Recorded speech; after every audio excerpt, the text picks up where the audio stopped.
আল্লাহ রাব্বুল আলামিন আমার কানটা চালান, আমার চোখটা চালান, আমার নাকটাও চালান, আমার মুখটাও চালান, আমার দুটো কিডনি চালান। আল্লাহ রাব্বুল আলামিন আমার আপনার কিডনি দিয়েছেন, আর মানুষ তার বিকল্প ডায়ালিসিস মেশিন বানিয়েছে, যার একটার ওজন হলো 100 কেজি করে। কয়শো কেজি বলেন? 100 কেজি। আর আল্লাহ রাব্বুল আলামিন বান্দাকে যে কিডনি দিয়েছেন, একই ফাংশন, একই কাজ করে, বরং আরো উন্নত কাজ করে। তার ওজন মাত্র দিয়েছেন 200 গ্রাম। সুবহানাল্লাহ বলা যাবে না? তাহলে মানুষ বানালো কয়শো কেজি, আর আল্লাহ দিলেন কয়শো গ্রাম? 200 গ্রাম। শুধু 200 গ্রাম দিলেন না, একটা দিলেন না, দুইটা দিলেন।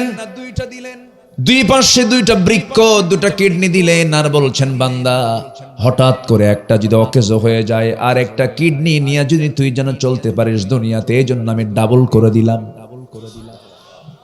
গরু গোশত খেতে খেতে, খাসির গোশত খেতে খেতে, তেল চর্বি খেতে খেতে, কিছু লোক আছে যখন খাইতে নেয় হুঁশ থাকে না, 4 আঙ্গুল বাদ দিয়া, 4 আঙ্গুল কপাল বাদ দিয়া সব পেট আছে না, কিছু খায়া খায়া বুকের সব আর্টারি গুলো জাম লাগায় ফেলেছে, হার্ট ব্লক হয়ে গেছে, বাইপাস সার্জারি করা দরকার, এক্সট্রা করে তার লাগবে, এক্সট্রা করে রগ লাগবে। গরুর রগ দিয়ে মানুষ হবে না, ছাগলের রগ দিয়ে হবে না, বাবার দেহের রগ দিয়া সন্তানের কাজে লাগবে না, সন্তানের রগ দিয়ে বাবার দেহের রগে কাজে লাগবে না। এখন এই বাইপাস সার্জারি কেমনে করবে? জাম লেগে গেছে, স্ট্রোক করবে, হার্ট স্ট্রোক করে মারা যাবে, হৃদযন্ত্রের ক্রিয়া বন্ধ হয়ে যাবে। এই জন্য কি বাইপাস সার্জারি করা দরকার। আল্লাহ রাব্বুল আলামিন বলছেন বান্দার, আমি তোর বাইপাস সার্জারির জন্য তোর দেহের মধ্যে আমি অতিরিক্ত কিছু রগ লাগায়া দিয়েছি। পায়ের নিচের দিকে কিছু এক্সট্রা করে রগ আছে, পায়ের নিচে এখানে কেটে ওই রগ বের করে বাইপাস সার্জারিতে রগ লাগায়া দেওয়া হয়। যেরকম সুবহানাল্লাহ। আমাকে ভালোবাসেন কে? আসতে কোন কেন? কে ভালোবাসেন? আল্লাহ তাআলা ভালোবাসেন। রগ কিছু এক্সট্রা করে দিয়েছেন, বান্দার অপারেশনে লাগবে। কিডনি দুইটার একটা অকেজো হলো, আর একটা কিডনি নিয়ে যেন বান্দা থাকতে পারে। দুইটা চোখ, একটা চোখ দিলেও হতো, একটা চোখ হঠাৎ করে যদি নষ্ট হয়ে যায়, আরেকটা চোখ যেন সে দেখতে পারে। এরকম করে সব আল্লাহ রাব্বুল আলামিন ডাবল ডাবল করে দিয়েছেন। এবং চোখটা দিয়েছেন তিনি শুকনা না ভিজা? বলেন বলেন বলেন বলেন। চোখটা সর্বক্ষণ কি থাকে বলেন?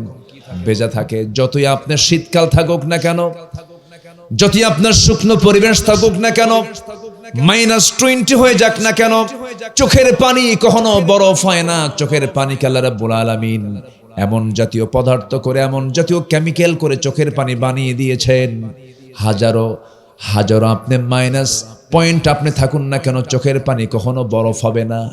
এটা কখনো বরফ কেন হবে না? চোখ যদি বরফ মারতো পানিগুলো, তাহলে চোখ তো হ্যাং মারতো, এদিক ওদিক ঘুরতো না। আল্লাহ রাব্বুল আলামিন চোখের পানিকে আল্লাহ রাব্বুল আলামিন এমন লিকুইড করে দিয়েছেন, প্রতি মিনিটে 15 থেকে 20 বার বান্দা চোখের পলক ফেলে। পিছন থেকে আল্লাহ পাক একটা মেশিন দিয়েছেন, দুটো চোখে দুটো মেশিন দিয়েছেন। চোখের পানিকে আল্লাহ রাব্বুল আলামিন মিঠা না করে লবণ করে দিয়েছেন। কেন লবণ করলেন? কারণ চোখ ছাড়া বান্দার মাথা থেকে পা পর্যন্ত যত অর্গান আছে, যত অংশগুলো আছে, যত পার্টস আছে, সবগুলো চামড়া দিয়ে প্যাকেট করে সাজানো, গোছানো, মজবুত করে দিয়েছেন। এর ভিতরে সমস্ত সমস্ত রক্তগুলো, সব ভেইনগুলো, সবকিছু আছে। কিন্তু চোখটা দুটো বাইরে, চোখ যেন আক্রান্ত না হয়, এই জন্য আল্লাহ রাব্বুল আলামিন চোখের ভিতরে এমন পানি দিয়ে দিয়েছেন, সেই পানিটা 24 ঘন্টায় মহান রাব্বুল আলামিন প্রত্যেক দিন প্রত্যেক বান্দার দুটো চোখ থেকে 1 মিলিলিটার চোখ থেকে আল্লাহ পাক পানি বের করে দেন। যেরকম সুবহানাল্লাহ। এই চোখের পানি লবণ করলেন। আবার রাতের বেলা যখন বান্দা ঘুমিয়ে পড়ে, সেই সময়ও কিন্তু চোখের পানি পড়া বন্ধ হয় না। এটা আল্লাহ পাক আঠালো করে দেন। ঘুম থেকে জাগা পর চোখের 2 কোণায় সাদা সাদা অংশ দেখলে অথবা ঘৃণা লাগে, কিন্তু ওটা কিন্তু মলম। ওটার এলাকার নাম কি বলেন তো? আরে কন না, কন পেচুল। হ্যাঁ, ভালো কথা, পেচুল। পেচুল না, পেছুটি। একজন বলল পেছুটি বলে, পেচুল বলে, পেছুটি বলে। অর্থাৎ চোখের দুই কোণায় যখনই কেউ দেখে সকালবেলা তখন টিস্যুটা বের করেই বলে ভাই তাড়াতাড়ি সাফ করে নাও। যদি আমরা ঘৃণার চোখে দেখি, কিন্তু ঘৃণা নয়, এই পেছল যদি না হতো, এই সাদা অংশ যদি না হতো, সকালবেলা বান্দার চোখ ফুলে এত বড় হয়ে যেত, চোখটা নষ্ট হয়ে যেত। আল্লাহ পাক স্থায়ী মলমের বন্দোবস্ত 24 ঘন্টা করে দিয়েছে। আমাকে ভালোবাসেন কে? আসতে বলবেন না, ভালোবাসেন কে? আল্লাহ ভালোবাসেন। আবার কানের দিকে যান, কানের মধ্যে কিছু ময়লা আছে। এই ময়লাগুলো যদি আমরা মনে করি ময়লা, কিন্তু ময়লা নয়। কানের মধ্যে আল্লাহ পাক একটু ভিজা ভিজা করে দিয়েছেন, একটু ময়লা করে দিয়েছেন। গোসল করার পরে একটু বেশি ভিজা ভিজা হয়ে যায়। এটাকে এলাকায় কি বলে? কানের ময়লা কি? খৈল। গরু খায় গরুর খোল, কিন্তু গরুর খৈলটা আলাদা, কানের খৈল আলাদা। এটাকে ইয়ারক্স বলে ইংরেজিতে, ইয়ারক্স। কানের যে ময়লা, এই ময়লাকে আল্লাহ রাব্বুল আলামিন তিক্ত করে দিয়েছেন। চোখের পানিকে লবণ করে দিলেন, কানের ময়লাকে তিক্ত করে দিলেন। কেন? কানের ময়লাকে তিক্ত এই জন্য করেছেন, সলিমুদ্দিন যখন রাতের বেলা ঘুমাতে যাবে, যদি কানের ময়লা যদি মিষ্টি হতো, মিষ্টি আছে যেখানে পিঁপড়া যাবে সেখানে। ঘুমিয়ে পড়ছেন আপনি, আল্লাহুম্মা বিসমিকা আমুতু ওয়া আহইয়া, মরে গেলাম। মানুষ তো ঘুমালে মরে যায়, কিচ্ছু থাকে না, তার কোনো সেন্স থাকে না। সেই সময় পিঁপড়া যদি ঢুকে যেত, পিঁপড়া সাফ করতেন না, আপনি ঘুমাতেন। আল্লাহ রাব্বুল আলামিন আপনার কানকে সিকিউর করার জন্য কানের মধ্যে তিক্ত জিনিস দিয়েছেন। যদি কোনো পিঁপড়া পোকামাকড় ঢুকতেও না ঢুকে, কোনো আরাম পাবে না, তিতা। বুঝেন নাই? বের হয়ে চলে আসবে, ব্যাক করবে, আর ভিতরে ইন করবে না, সে সাহস পাবে না, কোনো জীবাণু ঢোকার সাহস পাবে না। কারণ জীবাণুকে নাশ করার জন্য আল্লাহ রাব্বুল আলামিন কানের মধ্যে এই খোল দিয়েছেন। জোরে কান সুবহানাল্লাহ। কিছু কিছু জীবাণু আছে চোখে দেখা যায় না, কোনো কিছুই ঢুকতে পারে না কানের ভিতরে, কারণ কান যদি বন্ধ হয়ে যায়, যতই সুন্দর চেহারা ঠসা, কি ঠিক আছে না, কোনো কাজ তার হবে না, বড় সমস্যা হয়ে যাবে। কানকে আল্লাহ রাব্বুল আলামিন ঠিক করলেন, চোখটাও ঠিক করলেন। এবার আপনি জিহবার দিকে আসেন। জিহবার চতুর্দিকে আল্লাহ পাক ভাটা রেখেছেন না জোয়ার রেখেছেন? ভাটা না জোয়ার? জোয়ার কি না, খালি সামনে একটা জলপাই ঝুলা রাখলে টের পাওয়া যায়। জলপাই খায় একজন, লালা পরে আরেকজনে। দেখেন জলপাইয়ের নাম কইছি তো, এর মধ্যে লালা পড়া শুরু হয়ে গেছে, কি ঠিক কিনা? এই যে জিহবার মধ্যে আল্লাহ রাব্বুল আলামিন বিশাল জোয়ার দিয়ে দিয়েছেন। এই জোয়ার যদি না দিতেন, বান্দা কোনো স্বাদ পেত না। আল্লাহ রাব্বুল আলামিন এই জিহবার পানিকে লালা করে দিয়েছেন, স্বাদহীন করে দিয়েছেন, পাইনসা করে দিয়েছেন, অর্থাৎ নিউট্রাল রেখেছেন। কারণ কোনো স্বাদ রাখলে পরে জিহবায় কোনো স্বাদ আসতো না। আল্লাহ পাক নিউট্রাল রেখেছেন। টক আসবে টক মনে হবে, ঝাল আসবে ঝাল মনে হবে, মিষ্টি আসবে মিষ্টি মনে হবে, যে ফল আসবে সেই ফলের স্বাদই মনে হবে। আল্লাহ রাব্বুল আলামিন বান্দার জিহবাকে নিউট্রাল করে দিয়া, বান্দার জিহবার ভিতরে আল্লাহ রাব্বুল আলামিন কয়েক হাজার স্বাদ কুরির বন্দোবস্ত করে দিয়েছেন। জোরে কোন সুবহানাল্লাহ। আমার বন্ধুকে আসতে কবেন না, আমার বন্ধুকে। কিডনি দিলেন আল্লাহ, চোখ দিলেন আল্লাহ, ঠিক রাখলেন আল্লাহ, কান দিলেন আল্লাহ, জিহ্বা দিলেন আল্লাহ, সব ঠিক রেখেছেন তিনি। আমার চিল্লা বলেন কে? এখন আল্লাহ বলছেন, আলাম নাজআল লাহু আইনাইনি ওয়া লিসানান ওয়া শাফাতাইনি ওয়া হাদাইনাহুন নাজদাইন الذي خلقك فسواك فعدلك في أي صورة ما شاء ركبك। অতএব আল্লাহ আমাকে বেশি ভালোবাসেন না আমি আল্লাহকে বেশি ভালোবাসি? বলেন বলেন বলেন বলেন। রাতের বেলা মদের বোতল হাতে নিয়া, অন্যের বউ সাথে নিয়া, কি মদের বোতল হাতে নিয়া, অন্যের বউর সাথে নিয়া সারা রাত ধরে আকাম কুকাম করতেছে, মদ খাচ্ছে, জেনা করছে। আর আমার আল্লাহ আমাকে কত বেশি ভালোবাসেন। আমার আল্লাহ ওই মদারু, ওই জেনাকার বান্দার নাকের ডকে অক্সিজেন দিয়া বলে, বান্দা তওবা করে আমার দিকে ফিরায় রে, তুই আমার দিকে ফিরায়, তুই আমার কাছে মাফ চা বান্দা। এই যে গুনাহ করছে সেই গুনাহ করিস না বান্দা, আমি তোর জন্য তওবার দরজা খুলে রেখেছি, তওবা করবি, আমি তোর সমস্ত মদের গুনাহ মাফ করব, জিনার গুনাহ মাফ করে দেব। জোরে কোন সুবহানাল্লাহ। কষ্ট পাচ্ছেন মনে হয়? আল্লাহ তাআলা 8 ধরনের মানুষকে পছন্দ করেন। কয় ধরনের?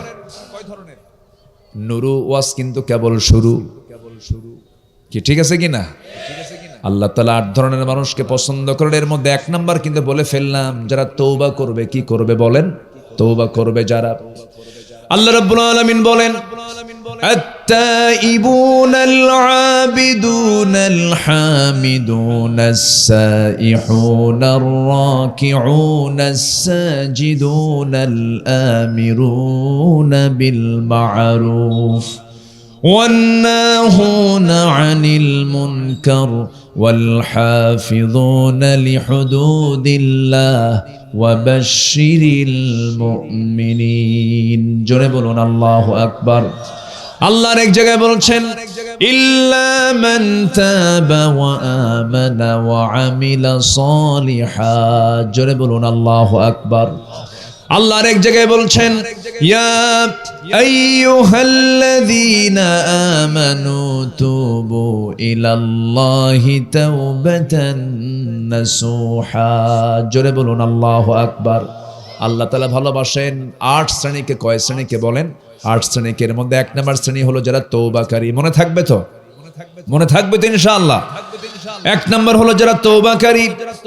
নাম্বার 2 হলো যারা পবিত্রতা অর্জনকারী। ইন্নাল্লাহা ইউহিব্বুত তাওয়াবিনা ওয়া ইউহিব্বুল মুতাতাহহিরিন। জোরে বলুন আল্লাহু আকবার। সূরাতুল বাকারা আয়াত নাম্বার 222। আল্লাহ রাব্বুল আলামিন তাকে সবচেয়ে বেশি ভালোবাসেন যারা 1 নাম্বার তওবা করবে, নাম্বার 2 যারা পবিত্রতা অর্জন করবে, পেশাব থেকে পায়খানা থেকে যারা নিজেকে পরিষ্কার রাখবে। কিছু লোক আছে পেশাব করে পানি নেয় না, কুত্তা মার্কা চরিত্র। এই আছে না নাই? আছে। কুত্তা পেশাব করে পানি নেয়। যারা পেশাব করে পানি নেয় না তারা কি বলেন? বলেন। তাই তো আমার গালি, এটা আমার গালি না ভাই, এটা আমার কথা না। উলাইকা কাল আনআম বাল হুম আদাল। কি ঠিক আছে কি না বলেন? বলবেন যে হুজুরের ভাষা ঠিক নাই, তাহলে আমার ভাষা যদি না ঠিক হয় তাহলে আল্লাহর ভাষাও ঠিক নাই। উলাইকা কাল আনআম বাল হুম আদাল। এরা চতুষ্পদ জন্তুর মতো অথবা এর চাইতেও খারাপ। সবচাইতে বেশি শাস্তি দেওয়া হবে যারা পেশাব থেকে পায়খানা থেকে নিজেকে পরিচ্ছন্ন না রাখতে পারে। একটু উঠতে দেরি হলো, আলোচনা শুরু করতে দেরি হয়ে গেল। আর একটু আগে উঠলে খুব ভালো হতো। আমি লক্ষ্য করেছি মা বোন পুরুষের চাইতে ডাবল হয়েছে। কিন্তু মা তো একা আসে নাই, মার সাথে বাচ্চারাও আসছে। তাও ঠিক। কেমনে ঠিক থাকলো? একটু বেশি রাত হয়ে গেল না? তো আমরা সার্বিক দিক খেয়াল করে আমরা আলোচনা সেইভাবেই আমরা শেষ করার চেষ্টা করব। জোরে বলি ইনশাআল্লাহ। আল্লাহ যেন সবার বাড়ি ফেরাকেও নিরাপদ করে দেন। জোরে বলি আল্লাহুম্মা আমিন। সম্মানিত হাজিরিন,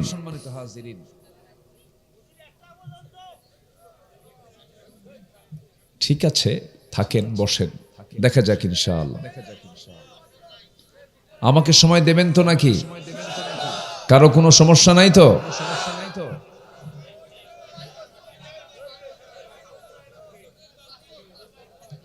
ও দেখা যাচ্ছে না?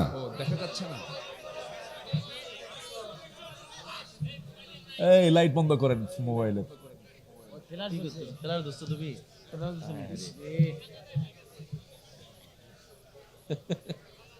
দেখেন ক্লিয়ার এখন? ঠিক আছে তো? কত বড় আসামি আপনি দেখছেন?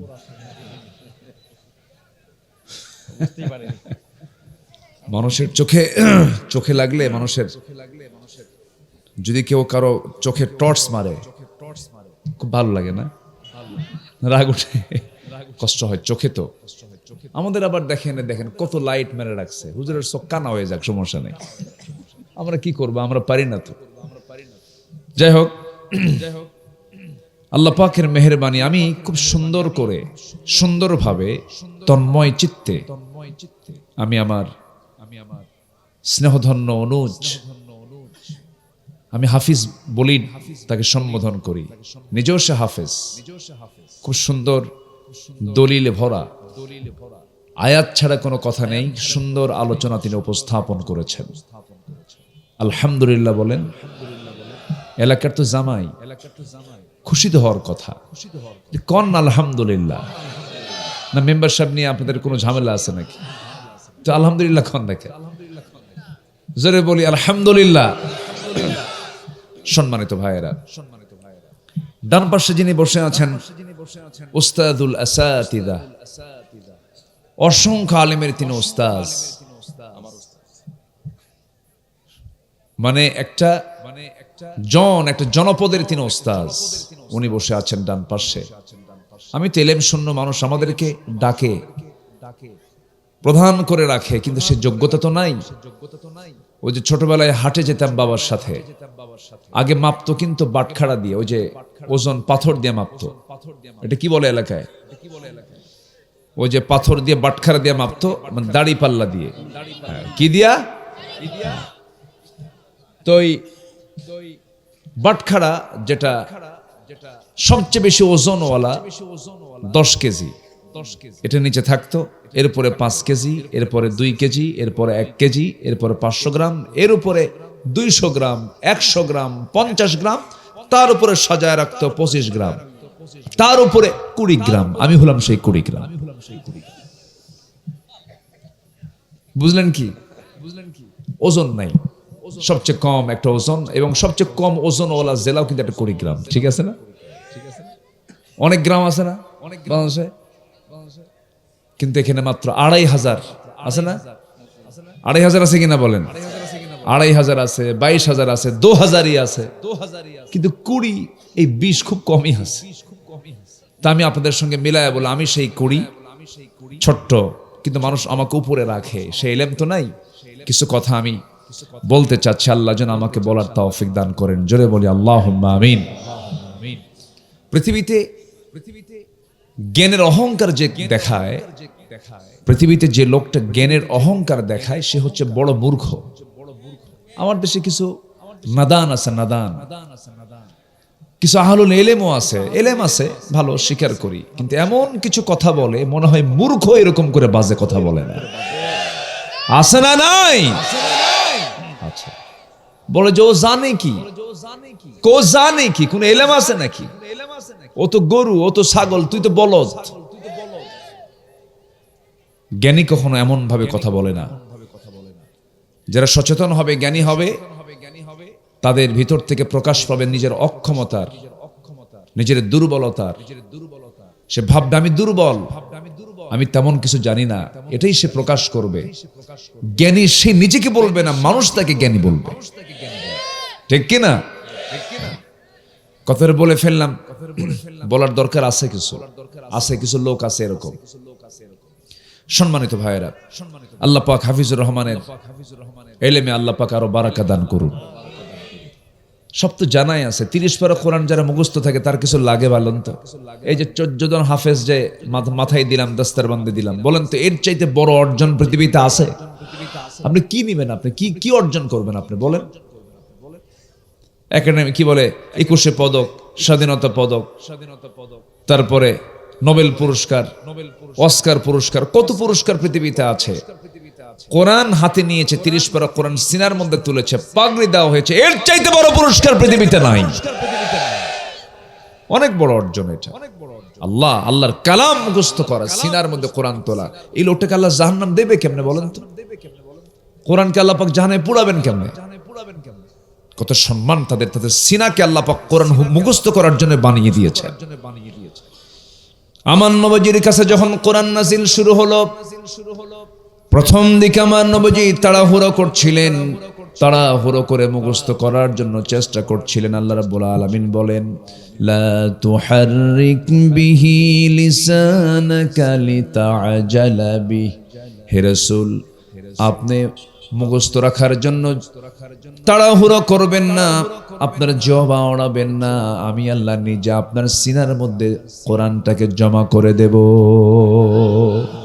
জামাআহু ওয়া কুরআনা, আমি নিজে জমা করে দেব, আপনার চেষ্টা করা লাগবে না। তে এখান থেকে প্রমাণ হয় যে হাফেজরা মুখস্থ করতে চাইলে মুখস্থ করতে পারবে না, আল্লাহ তার সিনায় জমা করে না দিলে। জোরে করে সুবহানাল্লাহ। সে হাফেজদেরকে পিটাইছে বিগত 16 বছরের সরকার। 5 ইমের শাপলা চত্বর মনে আছে? কত হাফেজের রক্ত ঝরেছে। আমরা তো ইতিহাস ভুলে যাই, আবার মাহফিল আসলে বসলে বলে যে হুজুর রাজনৈতিক বিষয়ে কোনো কথা বলবেন না। এগুলো বেয়াদবি কথা। এগুলো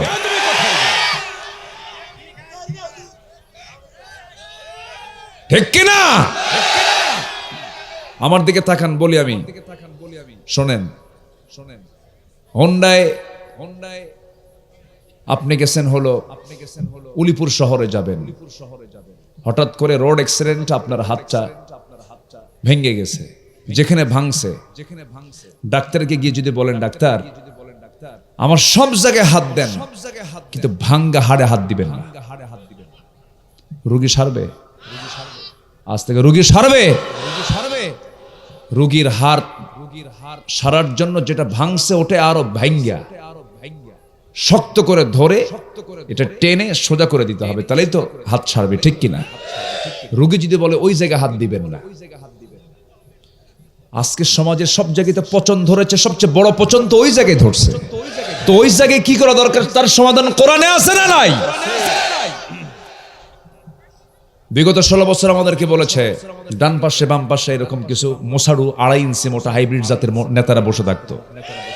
এরা বলতো যে হুজুর আকাশ নিয়ে কবেন আর কবর নিয়ে কবেন, দুনিয়া আমরা দেখে নেব। ওরা মদ খাবে, আমরা দোয়া করে দেব। ওরা মদের আইন পাশ করবে, জেনার আইন পাশ করবে, সুদের আইন পাশ করবে, আর আমরা দোয়া করবো আল্লাহ জান্নাত দিয়ে দিও। ওই দিন আর বাংলাদেশে নাই।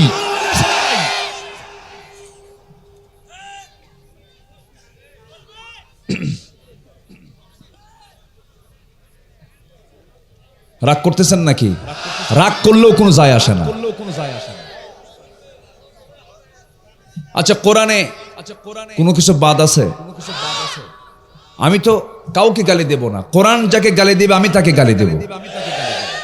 আমি সুদ করার জন্য দোয়া করব? বিগত সরকাররা সুদের আইন পাশ করছে, আল্লাহ বরকত দিয়ে দাও, এই দোয়া করব আমি। কার গায়ে লাগবে না কার লাগবে না সে বুঝবে। একটু মনোযোগ দিয়ে আমরা কোরআন শুনি, জোরে বলি ইনশাআল্লাহ। কষ্ট পাচ্ছেন নাকি? ওয়াল্লাহি আল্লাহর কসম, আমি কাউকে গালি দেওয়ার জন্য এখানে আসি নাই। কেউ কোনো ভয় পাবেন না। কোরআন যাকে গালি দেবে আমি তাকে গালি দেব। আবু লাহাবকে কোরআন গালি দেয় নাই? তাব্বাত ইয়াদা আবি লাহাবিউ ওয়া তাব। তাহলে কোরআনের মতো ধর্মীয় কিতাব আবু লাহাবের নাম কেন? কি ঠিক কিনা বলেন? আবু লাহাবের নাম আছে না নাই? আবু লাহাব কোন আমলের? নবীর আমলের। আবু লাহাব কি ভালো না খারাপ? নবীর কি? তাহলে আবু লাহাবের নাম আছে না নাই? তাহলে মুহাম্মদ আবু লাহাব আছে না নাই? আছে না নাই? ফেরাউনের নাম আছে না নাই? ফেরাউন কোন আমলের? তাহলে মুসা আর কি? তাহলে কোরআন যদি ধর্মীয় কিতাব হয় তাহলে রাজনীতির ব্যক্তির নাম কোরআনে কেন? হাসিনা নাম আসবে না? আসতে কোন কেন? আসবে কিনা? আসবে কিনা? আমাদের মেরে চুরমার করেছে, আমি নিজে জেল খাটছি। চুরি করছিলাম কিছুই কব না আমরা, তাহলে কব ভালো, দোয়া করে দিলাম।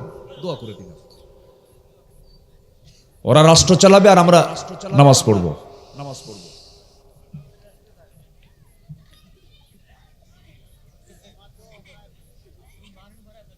কথা বলবো?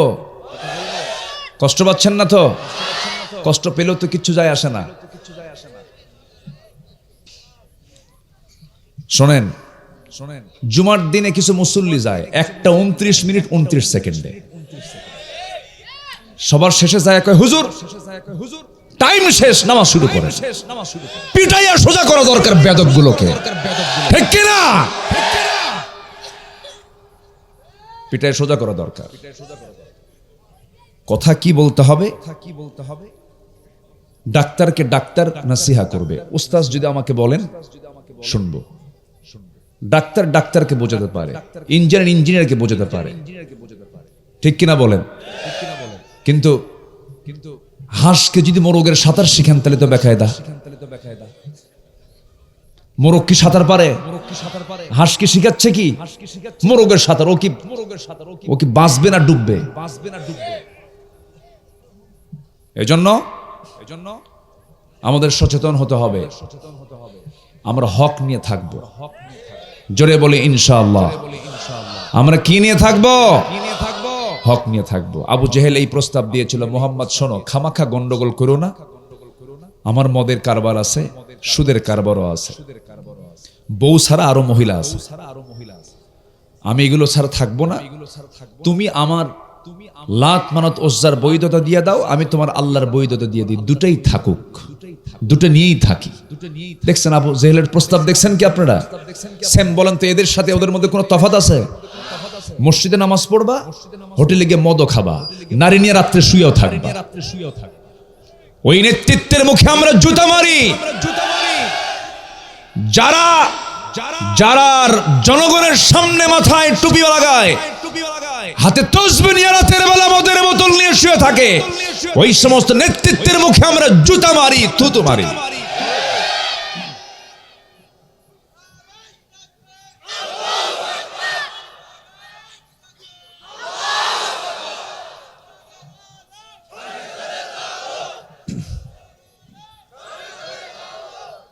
আল্লাহ কবুল করেন, জোরে বলি আমিন। ভাই শোনেন, আপনি আওয়ামী লীগ করেন, বিএনপি করেন, জামাত করেন, জাতীয় পার্টি করেন, যা করেন করেন, কোরআন যা বলবে তা শুনবেন না? সবাই কি শুনতে রাজি আছেন না?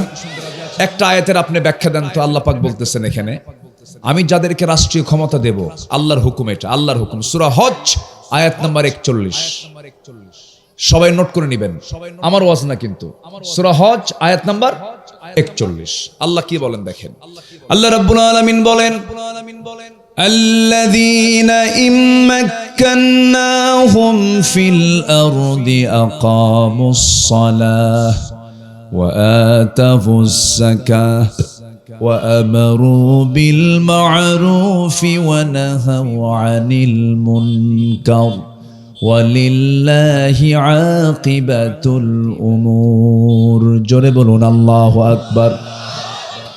আমি যাদেরকে রাষ্ট্রীয় ক্ষমতা দেব, যারা ক্ষমতা পাবে, যারা এমপি হবে, যারা মন্ত্রী হবে, যারা রাষ্ট্র গঠন করবে, আমি তাদেরকে 4টা দফা দিলাম। ক্ষমতা পেলে তারা 4টা আইন সমাজে চালু করবে। নাম্বার 1, সূরা হজের কয় নাম্বার বলেন? বলেন সূরা হজ আয়াত নাম্বার, আবার বলেন সূরা হজ আয়াত নাম্বার 41। আল্লাহ বলছেন তারা 4টা আইন পাশ করবে। নাম্বার 1 হলো নামাজের আইন পাশ করবে। নাম্বার 2 হলো যাকাত রাষ্ট্রীয় পর্যায়ে চালু করে দেবে। ভালো কাজগুলো সমাজে চালু রাখবে, মন্দ কাজগুলো সমাজ থেকে বন্ধ করবে। এই 4টা কাজের, এই 4টা আইন পাশের জন্য হুকুম দিয়েছেন। চিল্লায় বলুন তিনি আমার কে? এখানে কি রাষ্ট্রের কথা নাই? তাহলে কোরআন থেকে ওই আয়াত বাদ দেন, দেন ওই আয়াত বাদ দেন, দেন বাদ দিয়ে দেন, সম্ভব? তাহলে এগুলো বলেন কেন আপনারা?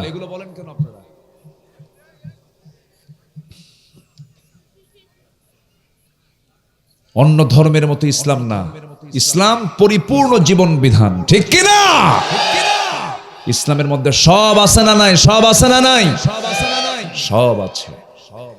ভাইরে, আমি খুব দরদ নিয়ে কথা বলছি। কিছু কথা আছে দরদের হয় না, কিছু কথা শক্ত করে বলতে হয়। শাসন করা তারই মানায় সোহাগ করে। যে আমি সোহাগ করি, শাসনের ভাষায় কথা বলছি, আমার কথা নয়, কোরআনের কথা বলছেন।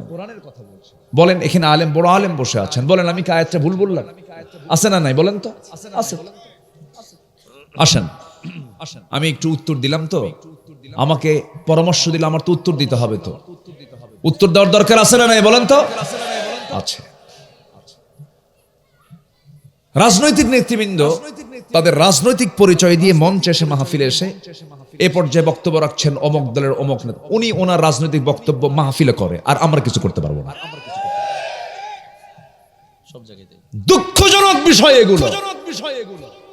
সবাই কথা বলবে, আমরা বলতে পারবো না। হুজুর সব ওই যে রুগীর মতো হাত ভাঙছে এই জায়গায়, সব জায়গায় হাত দিবেন, কিন্তু এই জায়গায় হাত দিবেন না। ওই জায়গায় হাত দেব আমরা, ঠিক কিনা? ওই জায়গায় হাত দিতে হবে। কে ঠিক আছে কিনা? সম্মানিত ভাইয়েরা, আসুন না একটু আলোচনার দিকে যাই, ঠিক আছে না? এটা আলোচনার দিকে সবাই কি রাজি আছেন তো ইনশাআল্লাহ? একজন কোচে সারা রাত আছে, দেখা যাক। রংপুরের মানুষ তো খুব সাহসী, বলি আলহামদুলিল্লাহ, জোরে বলি আলহামদুলিল্লাহ। আবু সাইদের রক্ত রঞ্জিত রংপুর, বলি আলহামদুলিল্লাহ। যার রক্ত ঝরনের মধ্য দিয়া স্বৈরাচারের পতন হয়েছে, এটাই রংপুর, বলি আলহামদুলিল্লাহ।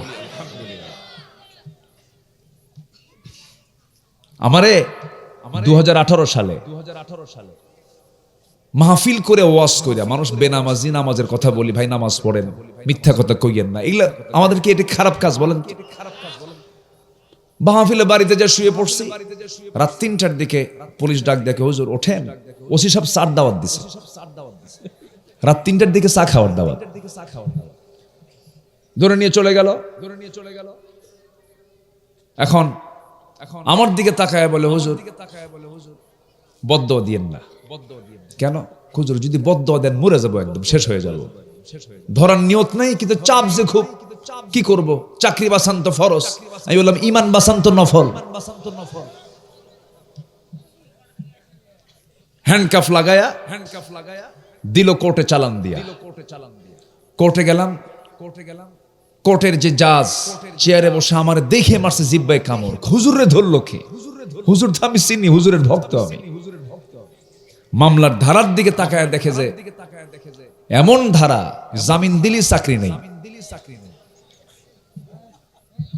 প্রিজন ভ্যানে তুলে দিয়ে দিল, আমার জেলখানায় পাঠায়। আমি জেলখানা কই না, আমি ওটাকে বলি মাদ্রাসায়ে ইউসুফিয়া। মাদ্রাসায়ে ইউসুফিয়া। সাইয়েদনা ইউসুফ আলাইহিস সালাম ওই মাদ্রাসায় থেকেছেন। চলে গেলাম মাদ্রাসা মনে করে। জেলখানার মূল ফটক দিয়ে ঢুকেই সামনে দেখি শুভ্র দাড়ি চুল শুভ্রতায়, চামড়াগুলো কুচকে, একদম বুড়ো একটা মানুষ, 80 বয়স, আমার দিকে তাকায়া এত খুশি হলো আমাকে দেখে, সালাম দিয়ে বলে, হুজুর আপনি জেলখানায় আসছেন? খুব খুশি হলাম। তো বললাম, খুশি হলেন কেন বাবা? কে বাবা মাহফিলে যাই, আপনার ওয়াজ শুনি, এত চেষ্টা করছে আপনার সঙ্গে একটাবার মুসাফা করব, পারি নাই। আল্লাহ পাক কি সুন্দর সহজে মিলাই দিল। আমি দোয়া করি আল্লাহ আপনাকে জেলখানায় রাখুক। কি বুঝতেছেন কথাগুলো? তো বললাম, চাচা আপনি কেন জেলখানায়? বলে বাবা আমার নামে বোমা হামলার মামলা দিছে। কি হামলা বলেন তো? বোমা হামলার মামলা। মানে উনি ওনার এই বুড়া হাত দিয়ে বোমা মারছে। বলেন তো এই বুড়া হাতে, 80 বছরের বুড়া হাতে বোমা তুলে দিলে জায়গায় পড়বে না মাথায় পড়বে? এগুলোই করেছে ওরা। আর আমরা একটু, ওরা করেছে আর আমরা বলতেও পারবো না। দেখছেন, ওরা করছে আর আমরা বলতেও পারবো না। সম্মানিত ভাইয়েরা, দয়া করে কেউ মন খারাপ করবেন না। মনে খুব জ্বালা, মনে খুব কষ্ট। আল্লামা সাইদ এই জাতির জন্য কি করেন নাই ভাই বলেন তো? কি করেননি উনি বলেন? কত কত গোমরায় পড়ে যাওয়া, কত অবাধ্য সন্তানগুলো তার ওয়াজ শুনে আল্লাহওয়ালা হয়ে গেছে। এই জাতির নাগরিক তৈরিতে তার ভূমিকা কত, মুজাদ্দিদ। এত বড় একজন আল্লাহওয়ালা মানুষকেও তারা দিল্লির প্রেসক্রিপশনে হত্যা করেছে, বিষ প্রয়োগ করে তাকে হত্যা করা হয়েছে। ওরা এত কিছু করলো আর আমরা বলতে পারবো না। সম্মানিত ভাইয়েরা, এই দেশে আলেমদের রক্ত ঝরেছে, এই দেশে ইসলাম কায়েম হবে। জোরে বলে ইনশাআল্লাহ, আর জোরে বলে ইনশাআল্লাহ। আমি আপনি থাকবো না, কিন্তু ইসলাম থাকবে। আমি আপনি মরে যাব, কিন্তু ইসলাম মরবে না। ইসলাম কারো বাপের না, ইসলাম কারো স্বামীরও না। কেউ তো বাপ নিয়ে ব্যস্ত, কেউ স্বামী নিয়ে ব্যস্ত, কেউ ভাই নিয়ে ব্যস্ত। ইসলাম কারো বাবার না, ভাইয়ের না, ইসলাম কার? আল্লাহ। আমরা ইসলাম নিয়ে থাকবো। জোরে বলি ইনশাআল্লাহ। আমরা কারো ভালোবাসা পেতে চাই না, আমরা ভালোবাসা পেতে চাই কার? দিন শেষে আমি হাজির হব কার কাছে? আল্লাহর কাছে।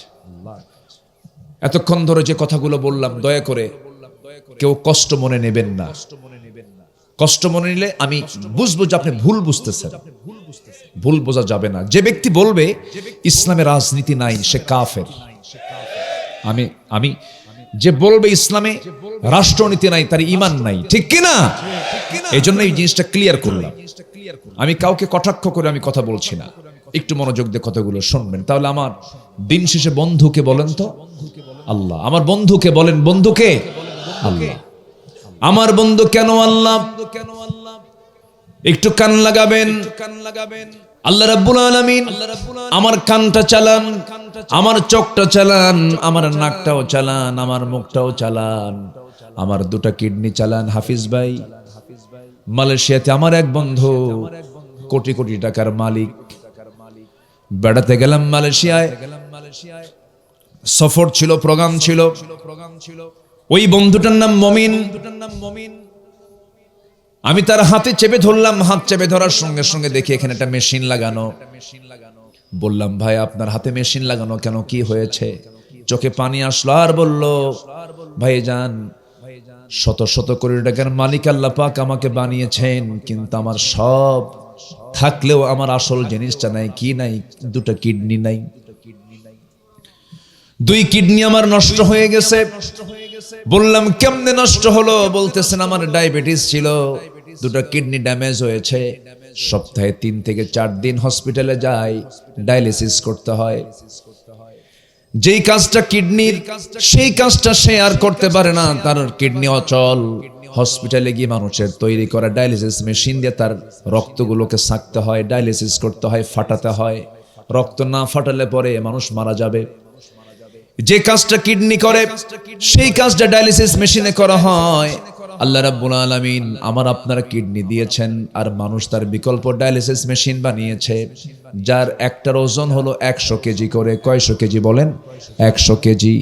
আর আল্লাহ রাব্বুল আলামিন বান্দাকে যে কিডনি দিয়েছেন একই ফাংশন, একই কাজ করে, বরং আরো উন্নত কাজ করে। তার ওজন মাত্র দিয়েছেন 200 গ্রাম। সুবহানাল্লাহ বলা যাবে না? তাহলে মানুষ বানালো কয়শো কেজি, আর আল্লাহ দিলেন কয়শো গ্রাম? 200 গ্রাম। শুধু 200 গ্রাম দিলেন না, একটা দিলেন না, দুইটা দিলেন। দুই পাশে দুইটা বৃক্ক, দুটা কিডনি দিলেন। আর বলছেন বান্দা হঠাৎ করে একটা যদি অকেজো হয়ে যায়, আর একটা কিডনি নিয়ে যদি তুই যেন চলতে পারিস দুনিয়াতে, এই জন্য আমি ডাবল করে দিলাম।